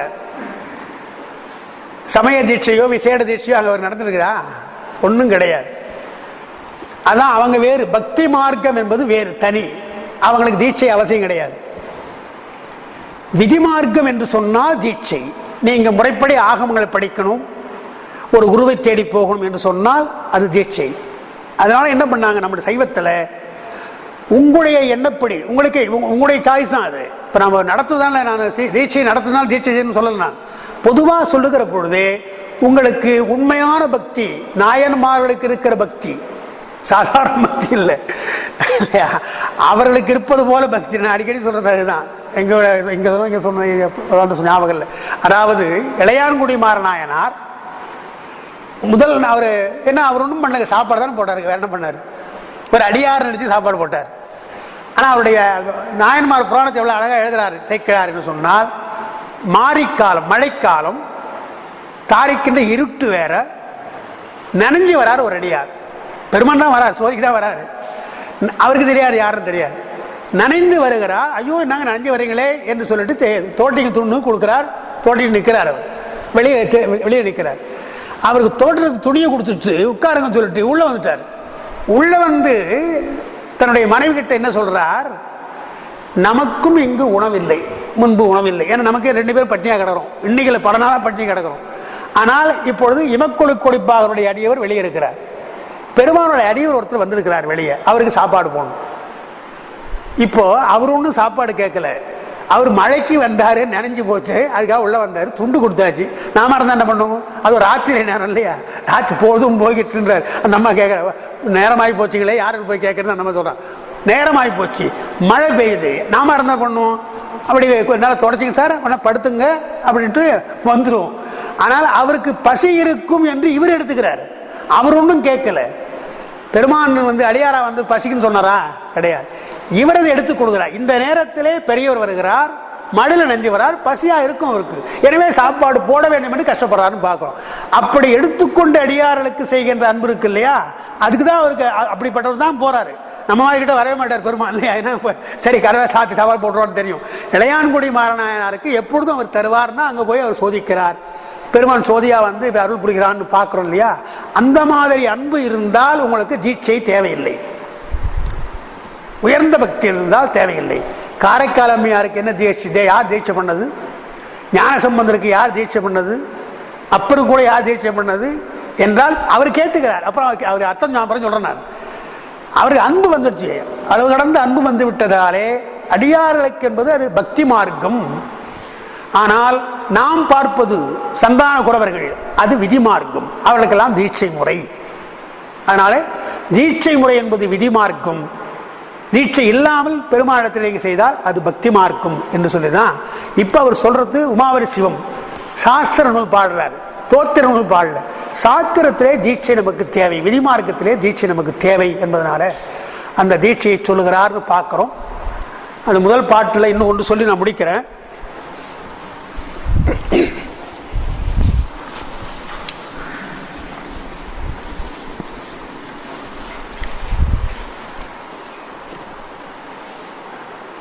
அந்த அன்பு, அந்த பேரன்பு முதிர்கின்ற பொழுது எப்படி பெருமான் நமக்கு வெளிப்படுகிறான் என்பதற்கு சித்தியார், சிவப்பிரகாசம் ரொம்ப விரிவாக இருக்குது. அதெல்லாம் ரொம்ப விரிவாக சொல்றார். சுருக்கமாக நான் சொல்லிடுறேன் புரியறதுக்காக. ஒன்று சரியை, கிரியை, யோகம். இந்த மூன்று சொல்லிடுறேன். தீட்சையில் நமக்கு சமய தீட்சை நடந்திருக்குது, விசேட தீட்சை நடந்து வைத்துக் கொள்ளுங்கன்னு. வைத்துக் கொண்ட உடனே நாம் என்ன செய்வோம்? பெருமானுக்கு வழிபடுவோம். வழிபடுகிற பொழுது சரியையாளர் எப்படி வழிபடுறாங்க? சித்தியாரில் பாட்டு உண்டு. திருக்கோயில் உள்ளிருக்கும் சிவலிங்கத்தை சிவனே உறைந்து, அவங்க திருக்கோயில் இருக்கிற சிவலிங்கம் சிவனே என்று எண்ணி வழிபட வேண்டும் வருது. அதனால என்ன சொல்றார்? சரியையாளர்களுக்கு இப்போ திருக்கோயில் சிவலிங்கம்,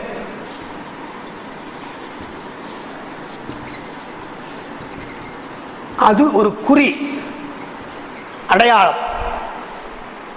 கோயில்ல சிவலிங்கம் இருப்பது என்பது ஒரு அடையாளம். அதுவே சிவம் அல்ல, நமக்கு தெரியும். சிவத்தை காட்டுகின்ற ஒரு அடையாளம் சிவலிங்கம். அங்க போய் சரியாக என்ன பண்றாங்க? திருக்கோயில் உள்ளிருக்கும் திருமேனி தன்னை சிவனெனவே கருதி, அவன்தான் பெருமான், நமக்கு வேற யாரும் இல்லை என்று அந்த பக்தியிலே நீங்கள் வழிபட்டால் பெருமான் வெளிப்படாது அருள்வான். சார், இதெல்லாம் முக்கியமான பாயிண்ட்ஸ். நமக்கு வெளிப்படாது அருள்வான்றார். நான் தினந்தோறும் சாமி போய் பார்க்கிறேன், ஒன்றும் வெளிப்பட மாட்டேன்றாரப்பான்னா சரியாளருக்கு வெளிப்பட மாட்டான். வெளிப்படாது அருள்வான், வெளிப்பட மாட்டான்.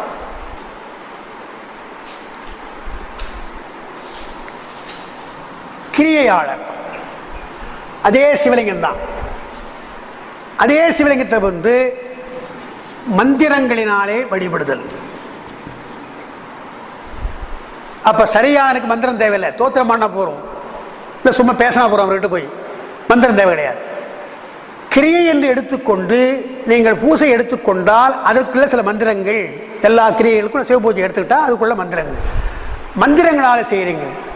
மந்திரங்களாலே செய்கின்ற பொழுது அப்பொழுதும் நமக்கு வெளிப்படுவது கிடையாது, அருள் புரிவான், அருள் உண்டு. சார் எப்பதான் சார் வெளிப்படுவான்னு கேட்கக்கூடாதீங்க. ஏன் கேட்கக்கூடாதுன்னு சொன்னா, ஞானசம்பந்தர் போன்றவர்களுக்கே அடிக்கடி தோன்றல. நீ யோசிக்கணும். அப்பருக்கெல்லாம் அடிக்கடி காட்சி தந்தாரா? சுந்தரர் காட்சி தந்தாரா? ஆட்கொண்ட பின்னாலே எங்கேயோ ஒரு சில இடம் தான். சீர்காழி பக்கமா வர்ற பொழுது, சீர்காழிக்கு நான் எப்படி போறது, கால் மிதிக்கக்கூடாது, ஞானசம்பந்த இடம் அல்லவான்னு சுந்தர சுத்தி வர, சுத்தி வர்ற பொழுது வீதியில இப்ப எனக்கு இங்க நாங்க எங்கேயே பாடுறா அப்படின்னு அங்க காட்சி தர்றேன். அந்த மாதிரி சில ரேர் சீன்ஸ் தானே தவிர இப்படி கூப்பிடுற பொழுது அப்படி கூப்பிடுற வரல அவர்களுக்கே அப்படி. எனவே அருள் நமக்கு கிடைக்கும். அதைத்தான் அவங்க சொல்லியிருக்கிறாங்க. எப்படி சொல்லியிருக்காங்க?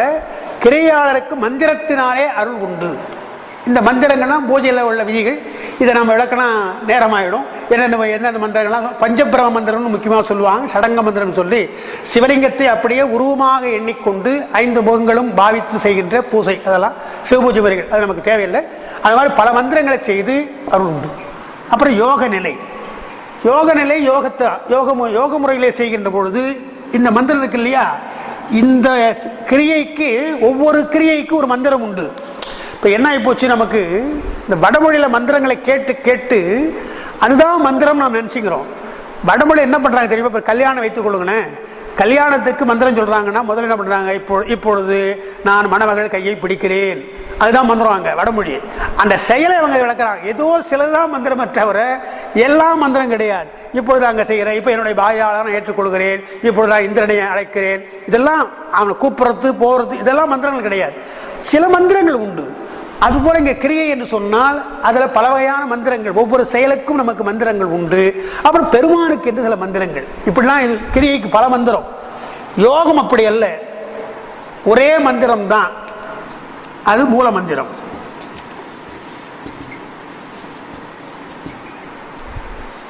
மூல மந்திரமா இருக்கிற பஞ்சாட்சரம்.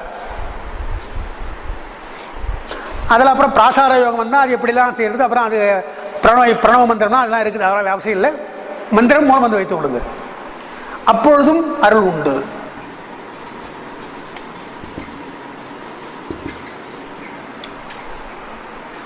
இதில் என்ன பண்ணாங்கன்னா இந்த 3 பேருக்கு ஒரு உதாரணம் சொன்னாங்க. சிவலிங்கம் என்று சொன்னால் சரியை, அது எது போல என்று சொன்னால் விறகில் வெளிப்படும் தீ போல, விறகிலே இருந்து வெளிப்படுகின்ற தீ, ரொம்ப கஷ்டப்பட்டு அந்த தீயை உண்டாக்கணும், அதுபோல பெருமான் அருள்.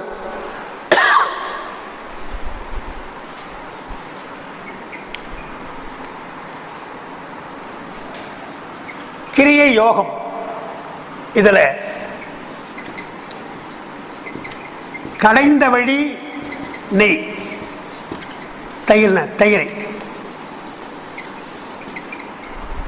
தயிரை கடைந்த வழி நெய் வருவது போல, அது கிரியாளர்களுக்கு.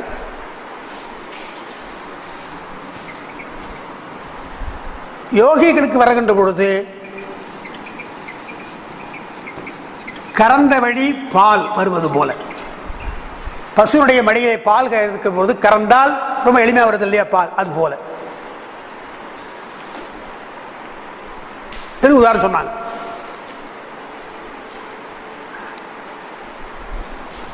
விறகிலே கடைகின்ற தீ போல சரியாளர், தயிர்ல கடைந்தால் வெண்ணெய்னா வெண்ணெய் வச்சுங்க, தயிர்ல கடைந்தால் வெண்ணெய் வருவது போல என்பது கிரியாளர்களுக்கு, பசுவுடைய மடியை கறந்தால் பால் வருவது போல எளிமையாக வருவது யோகிகளுக்கு என்று சொல்லிட்டு, ஞானிகளுக்கு என்று சொல்ற பொழுது இந்த மந்திரம் அதெல்லாம் குறிகள் இதெல்லாம் எதுவுமே கிடையாது. கிடையாதுன்னா அவளுக்கு அதை கடந்துட்டாங்க. கோயிலுக்கு தான் போக வேண்டும் கிடையாது. நாம சொல்லிடுறோம், சில பேர் கோயிலுக்கு போன தான் சாமியாப்பா, இங்க இல்லையா சாமின்றோம், நம்ம சோம்பேறித்தனம் சொல்றோம். அப்படி அல்ல. ஞானிகளுக்கு எல்லாம் சாமியாக தெரியும், எல்லாம் பெருமானாக தெரியும். எனவே அவர்கள் தனியாக கோயில் என்று கிடையாது, தனியாக வழிபாடு என்று கிடையாது. சொல்வதே அவங்க பேசுவதே பெருமானை பற்றி பேசுறது தான். நினைப்பெல்லாம் அவங்க இருக்கிறதுனால மந்திரங்கள் தனியாக கிடையாது. எனவே அதெல்லாம் எல்லாம் சொல்ல, சீலம் இல்லை கோலம் இல்லை எல்லாம் சொல்லுவார் பாட்டில். அவனுக்கு ஒன்றும் சீலம் கிடையாது, கோலம் கிடையாது, ஒன்றும் கிடையாது, குளிக்க மாட்டான், கொள்ள மாட்டான், எதுவும் கிடையாது, திருநீர் அணிய மாட்டான், எதுவும். அது உயர்ந்த நிலை, அது ஞானி. அந்த ஞானிகளுக்கு சொல்ற பொழுது எப்படியா என்று சொன்னால், கன்றை கண்ட தாய் பசு போல, பசு போல் பால் தானே வெளிப்படும். பெருமான் தானே வருகிறான். ஞான சம்பந்தர் அழுதார்னா அவர் வந்துட்டார் இல்லையா? நாம அழுது பார்க்கிறோம் இல்லையா? ஞானிகளுக்கு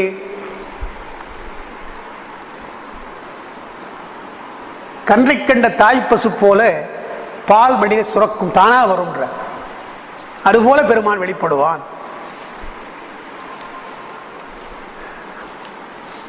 அதனால இப்ப நான் அந்த விறகில் தீன்னு சொன்னதால உங்களுக்கு அப்பர் பாட்டு ஞாபகம் வந்திருக்கும்.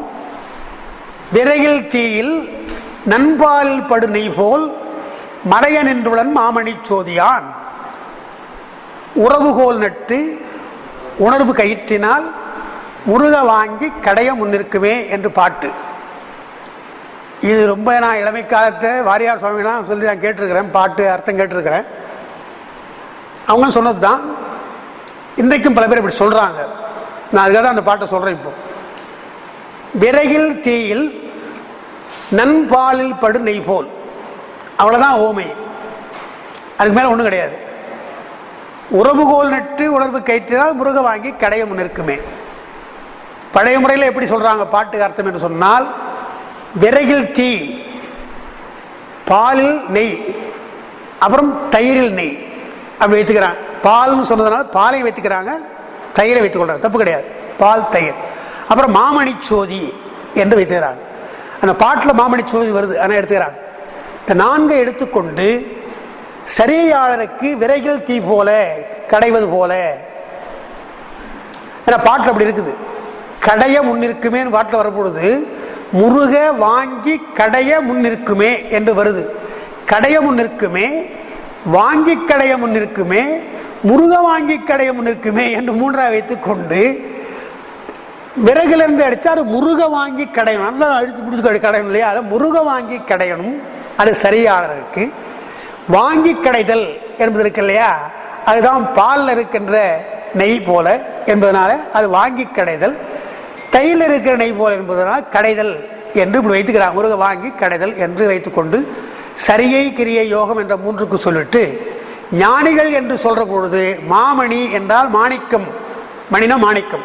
மாணிக்கத்துக்கு லேசா கொஞ்சம் அந்த அழுக்கு ஏதாவது இருந்தால் தூசி இருந்தால் தொடச்சா போயிடும் உடனே. அதுபோல பெருமான் வெளிப்படுவான் என்று அப்படி அர்த்தம் சொல்றாங்க. ஆனால் அப்படி இருக்கிறது நோக்கம் அல்ல. மாமணி சோதியான் என்பது பெருமான் ஒளியோடு இருக்கின்ற பெருமான். அவனுக்கு போய் எங்க அழுக்கு போய் சேர போகுது இல்லையா? நாம் அப்படி சொல்லக்கூடாது. அவன் எப்பொழுதுமே ஒளியோடு இருக்கிறான், அது ஒன்றும் சந்தேகம் இல்லை. அவர் சொல்றதுக்கா இந்த பாட்டுன்னு சொன்னால், பெருமான் மாமணியாக விளங்குகின்றானே அவெல்லாம் ஞானிகளுக்கு விளங்குறான். எல்லாருக்கும் மாணிக்கும் போல ஒளி இருக்குது, நமக்கு தான் தெரிய மாட்டேங்குது. தெரியாதவங்க யார் யார் என்றால் சரியை கிரியை யோகம், இந்த 3 ஆளுக்கு தெரியல, ஞானிகளுக்கு தெரிகிறார். அவன் மாமணி என்று அவனுக்கு தெரிகின்றது. அதான் மாணிக்க மலையெல்லாம் பாடுறாங்க, பாட்டு பாடுறோம் இல்லையா, மரகத குவால் என்றெல்லாம் பாடுறாங்க. எனவே சரியாளருக்கும் கிரியாளருக்கும் யோகத்துக்கும் கிடைக்காதனால பாட்டு எப்படி விரைவில் தீயில் ஓகே சரியாளருக்கு.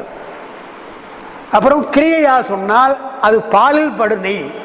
அந்த பால் என்று சொன்னதுனால பால், பாலில் படு நெய்னா பால் எவ்வளவுதான் நீங்க போட்டு கடைஞ்சாலும் வெண்ணெய் வராது. ஆனால் என்ன பண்ணணும், கொஞ்சம் பக்குவமாக அந்த பாலில் புரை குத்தணும். புரை குத்தினப்பால் தயிராகிடும். எனவே பாலாக இருக்கின்றதை தயிராக பக்குவப்படுத்தணும். அதுபோல கிரியை நிலையில் இருக்கின்றவர்களுக்கு பக்குவம் வந்தால் பெருமான் வருவான். யோகிகள் அப்படி இல்லை, சரியை கிரைக்கு மேலே போயிட்டாங்க யோகி, அவங்க தயிராகவே இருக்கிறாங்க. எனவே தயிரில் கிடைப்பது போல என்று அந்த விறகில் தீயில் பாலில் படு நெய் என்பதை பால் தயிர் என்று வைத்துக்கொண்டு சரியை கிரியை யோகம் இந்த 3 பேருக்கும் சொன்னது மாமணி சோதியார் என்பது ஞானிகளுக்கு இயல்பாக இருக்கின்ற அப்படிப்பட்ட பெருமான் என்று அப்படிதான் வைத்துக் கொள்ளணும். அந்த முறையில் தான் இங்கேயும் சொல்றாங்க நமக்கு. இப்படி தீட்சை முறையிலே இப்படியெல்லாம் பெருமான் நமக்கு வெளிப்படுவான் என்று அருள் கூடுவது என்பது இந்த முறையிலே என்று அவர் சொல்றார். அதான் அந்த ஐம்புல வேடர்ன்றதுக்கு நான் எடுத்த தவத்தினில் என்பதற்கு தெளிக்கும் அறிவு திகழ்ந்துள்ளது என்று பல பிறவிகளிலே வந்த ஒன்று. அருள் என்பது என்று இங்கே உணர்த்துவதற்காக கூடும்படி என்றால் விட்டு அந்நியமின்மையின் அறங்கள் செலுமே என்று சிவஞான போத நூற்பாவை ஒப்பு நோக்குகன்னு எழுதியிருக்கிறேன். சிவஞான போத வெண்பா அப்படியே நீங்கள் அந்த நூற்பாவுக்கு இங்கே எடுத்து போட்டீங்கன்னா அந்த அருள் கூடும்படி திருமலத்தை குளிக்கும் தெளிக்கும் அறிவு திகழ்ந்துள்ளது, அது அருள் கூடும்படி நான் கொடி கட்டுகிறேன்னு அப்படி சேர்த்துக்கலாம். அதுக்காக அதை நான் சொல்லியிருக்கிறேன். அதுக்கு அடுத்து உங்களுக்கு இருக்கின்ற அந்த தீட்சை என்பது 4ஆம் பக்கத்தில் இருக்கின்ற ஒன்று. அதை கொஞ்சம் படித்தாலே உங்களுக்கு புரியும். அதில் ஒரே விஷயம், நான் நேரம் இல்லை அதனால் ஒரு விஷயம் சொல்லிடுறதுனால தீட்சையை சொல்கிற பொழுது அதுக்கு அர்த்தம் என்ன நான் எழுதியிருப்பேன் உங்களுக்கு. தி என்றால் கொடுத்தல், சா என்றால் கெடுத்தல். நேற்று சொன்னது கொடுத்தலும் கெடுத்தலும், அஞ்ஞானத்தை கெடுத்து ஞானத்தை கொடுத்தல் தான் தீட்சை என்பது என்று வருது. அதுக்கு பல விளக்கம் நீங்கள் அதை பார்த்துங்க. அப்புறம் அதில் ஒன்று சொல்கிறேன். அந்த அந்தனருக்கு உபநயனம் போல சைவலுக்கு தீட்சை என்று சொல்லப்படுகின்ற ஒரு மரபு நமக்கு இருக்குது, அதையும் பார்த்துங்க.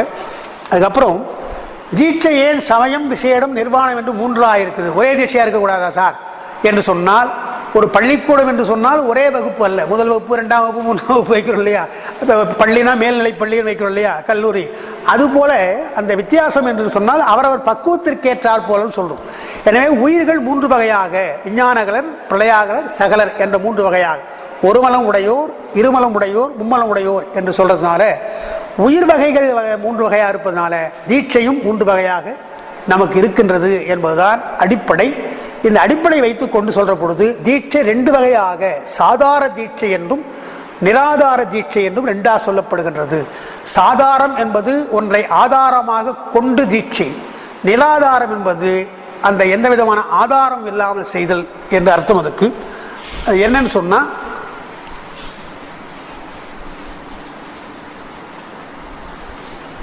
இறைவன் எல்லா இடத்திலும் இருக்கிறான், இருந்தாலும் விஞ்ஞானகலர் என்று சொல்லுகின்ற அந்த ஒருமலம் உடையவர்களுக்கெல்லாம் பெருமான் உள் நின்று உணர்த்துகின்றான். இப்ப நாம சொல்றோம் ஒரு இன்ட்யூஷன் என்று நாம சொல்றோம் இல்லையா, ஏதோ எனக்கு உள்ளுணர்வு அப்படி சரியா இல்லையா, நடக்காத பிறகு அப்படின்றோம், இல்லை நடக்கும் பிறகு என்று நாம் சொல்றோம் இல்லையா, அதுபோல ஞானிகளுக்கு உள் நின்றே அந்த தீட்சை செய்து விடுகிறார். அந்த பாசத்தை அவன் நீக்கி விடுகின்றான் பெருமான், உடனே அவனுக்கு அந்த ஞானம் வந்து விடுகிறது. எனவே உள் நின்று உணர்த்துதல். அப்புறம் பிரளயாகலருக்கு முன் நின்று உணர்த்துதல். ஒரே ஒரு முறை தோன்றுவான், ஒரு முறை தோன்றி அவனுடைய நாற்றோடும் முக்கண்ணும் சடையும் வைத்துக்கொண்டு அந்த கரைக்கண்டம் இதெல்லாம் வைத்துக்கொண்டு ஒரு முறை தோன்றி ஒரே வார்த்தை தான் சொல்லுவான். அது நமக்கெல்லாம் தெரியும், ஞான சம்பந்தர்களாம் அப்படி தோன்றினான் என்று நமக்கு தெரியும். சுந்தருக்கு தடுத்தான் கொடுத்துருக்கா வந்தார் நமக்கு தெரியும். அதுபோல் ஒரு முறை தோன்றி செய்தால் உடனே அந்த தீட்சை அது பிரளயாகலருக்கும் விஞ்ஞானங்களுக்கும் உள்நின்றும் முன்னின்றும் உணர்த்தான். அதனால் அவர்களுக்கு அந்த தீட்சையை பெறுவதற்கு பக்குவம் சொல்லலையா, அந்த பக்குவத்தை தான் நாம் சத்திரிபாதம் என்று சொல்றோம்.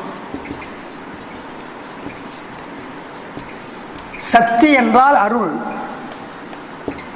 நிபாதம் என்றால் வீழ்ச்சி, உயிருக்கு அருள் வீழ்தல், அதுதான் அருள் கூடும்படி என்று பாட்டில் அவர் சொல்றார். அருள் கூடும்படி கொடி கட்டினேன்னு சொல்றார். இந்த சத்திரிபாதம் என்று சொல்ற பொழுது இது 4 வகை, 4 வகை சத்திரிபாதம் என்றாங்க. அது மந்த தரம், மந்தம், தீவிரம், தீவிரதரம். இந்த 4 வகையா இருக்குதுன்றாங்க. எடுத்துட்டோம் 4 வகை. இந்த 4 வகைக்கு ஒரு உதாரணம் சொல்லியிருக்கிறாங்க. 4க்கு உதாரணம் சொல்லியிருக்காங்க. இப்போ நம்ம சாதாரணமாக சொல்ற பொழுது, உலகத்தில் சொல்ற பொழுது கற்பூர புத்தி, கரி புத்தி, கதலி புத்தி என்று 3 சொல்லும். கற்பூரம்னா உடனே பற்றிக்கும், வச்சோடனே பிடிச்சுக்குது, அது கற்பூரம். கரி புத்தி என்று சொன்னாலும் கொஞ்சம் நெருப்பு வச்சு ஊதி கிடக்கணும், இல்லை கொஞ்சம் ஊதனப்படலாம், நெருப்பு பிடிக்கும். கதலி என்றால் வாழைன்னு அர்த்தம். வாழையில் உடனே பிடிக்காது. அந்த வாழை மட்டெல்லாம் எடுத்துட்டு நல்லா காய வச்சு சருகாக்கிட்டோம்னா உடனே பற்றிக்கும். எனவே அவ்வளோ நாள் வெயிட் பண்ணணும் இல்லையா, சருகாக வெயிட் பண்ணணும் இல்லையா. அப்படி 3 உடனடியாக இல்லைன்றதுக்காக பக்குவத்தை சொல்கிறாங்க. அதுபோல் இங்கே சொல்கிற பொழுது மந்ததரம், மந்தம், தீவிரம், தீவிரதரம். இந்த தீவிரதரத்தை கற்பூரம்னு சொல்லலாம். புரியறதுக்காக சொல்றேன். கற்பூர புத்தி போல உடனடியாக ஒரு வார்த்தை சொன்ன உடனே அவளுக்கு அந்த ஞானம் வந்துடும். தீவிரதரம். தீவிரம் இருக்கு இல்லையா, இது காய்ந்த விறகுன்றாங்க. விறகுதான், ஆனால் காஞ்சிருந்தா உடனே பற்றிக்கும்.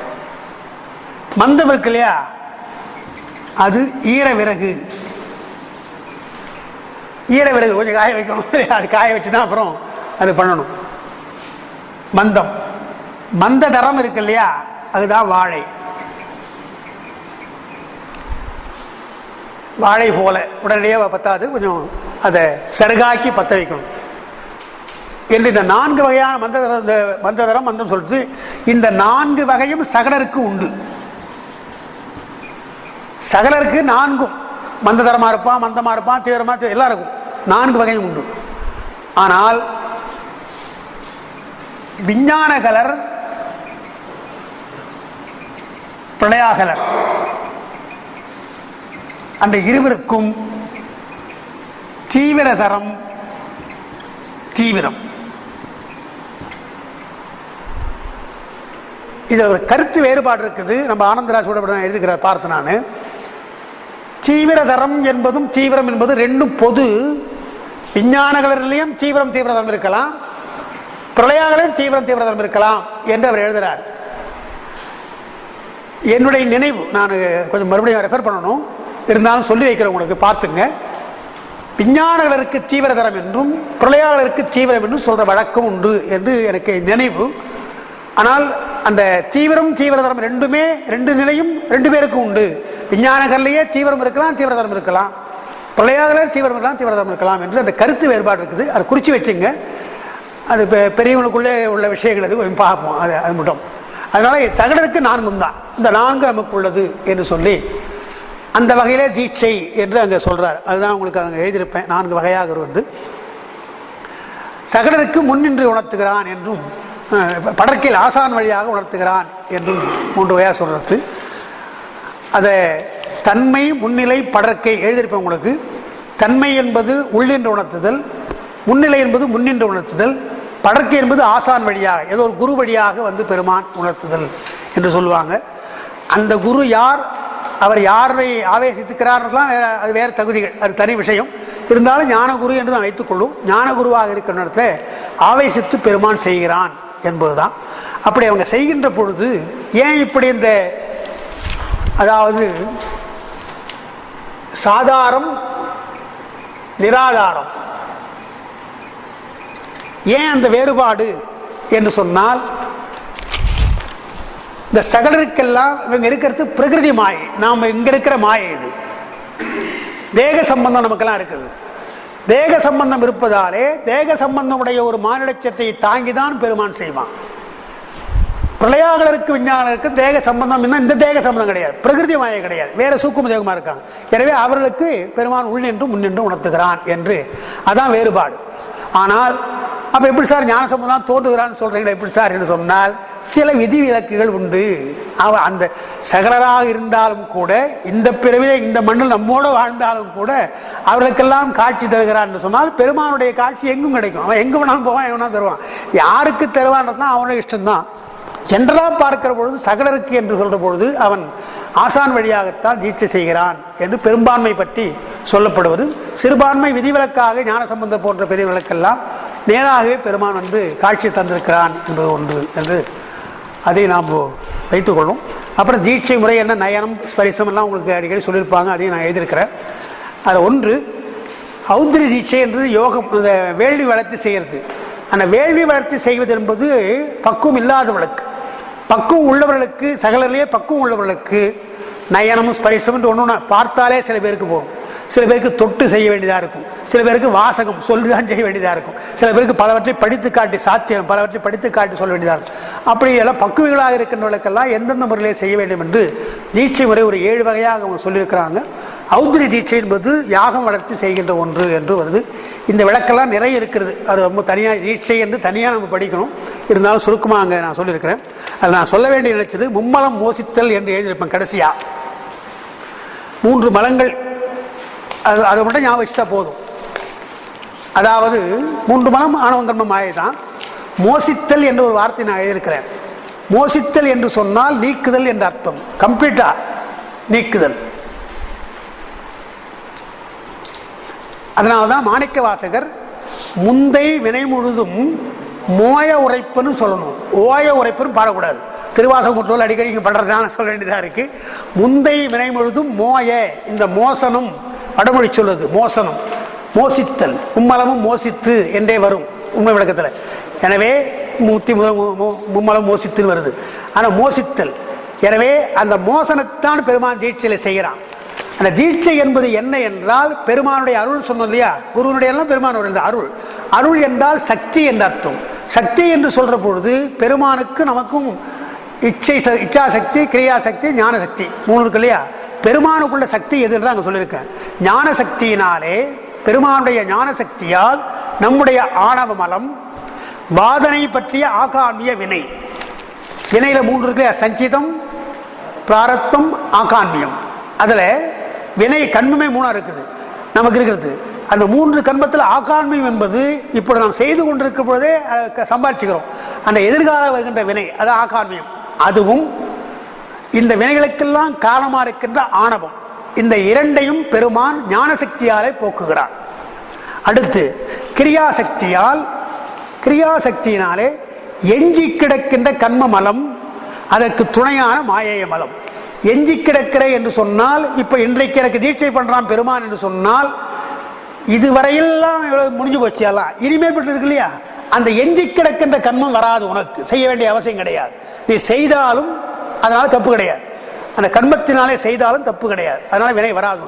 அந்த எஞ்சி கிடக்கின்ற, அதான் கண்ம மலம்னு போடுறார். எஞ்சி கிடக்கின்ற கண்ம மலம், அதற்கு துணையா இருக்கின்ற மாயை. அந்த மாயை நீங்க அர்த்தம், தீட்சை செய்த உடனே நமக்கு பொருள்கள் மேலே இருக்கின்ற மயக்கம் நீங்கிவிடும், அப்புறம் செயல்கள் நமக்காக செய்ய வேண்டிய செயல்கள் போய்விடும், இதெல்லாம் அது அர்த்தம். இல்லை ஒரு செய்தாலும் கூட அது நம்ம தொடராது என்ன அர்த்தம், கர்மபலம். அப்புறம் உயிர் அனுபவத்தால் பிராரத்த கர்மம், நம்ம அனுபவிச்சாகணும் இல்லையா, உயிர் அனுபவத்தினாலே பிராரத்த கர்மம் நமக்கு செய்ய வேண்டியதாக இருக்கும். அதற்கு பின்னால் எஞ்சி நின்ற கர்மம் எது போச்சு, எல்லாம் போச்சு பாருங்க. ஆகாமியம் போயிடுச்சு, பிராரத்தம் போயிடுச்சு, ஆணவமலம் போயிடுச்சு, மாயை போயிடுச்சு. இன்னும் ஒன்னே ஒன்று இருக்கிறது, அது சஞ்சிதம். அதை கிரியாசக்தி விருத்தியாகிய தீட்சையால் எஞ்சி நின்ற கர்மம் சஞ்சிதம். எப்பொழுது தீட்சை செய்கிறாரோ முதல்ல அதை கொடுத்து, தீட்சை செய்கிற பொழுதே அது கிரியாசக்தியினாலே இருக்கின்ற சஞ்சிதத்தை, அதான் வர வழி, அந்த சஞ்சிதத்தை நீக்கி விடுகிறான். அப்போ 5 மலங்கள் நீங்கி போகுது என்று சொல்லி இந்த 5 மலங்களை நீக்குவதுதான் நமக்கு தீட்சை. ஆனால் நம்முடைய சாஸ்திர நூல்களில் இப்படி சொல்லப்பட்டிருக்காது. நான் சொல்றது இது உரையில் தான் அப்படி எழுதப்பட்டிருக்கு. சாஸ்திரங்களில் அத்துவா சுத்தி என்று தான் சொல்லியிருப்பாங்க. அத்துவாக்கள் என்றால் 6 அத்துவாக்கள், மந்திரம், பதம், வண்ணம், புவனம், தத்துவம், கலை என்று 6 சொல்லுவாங்க.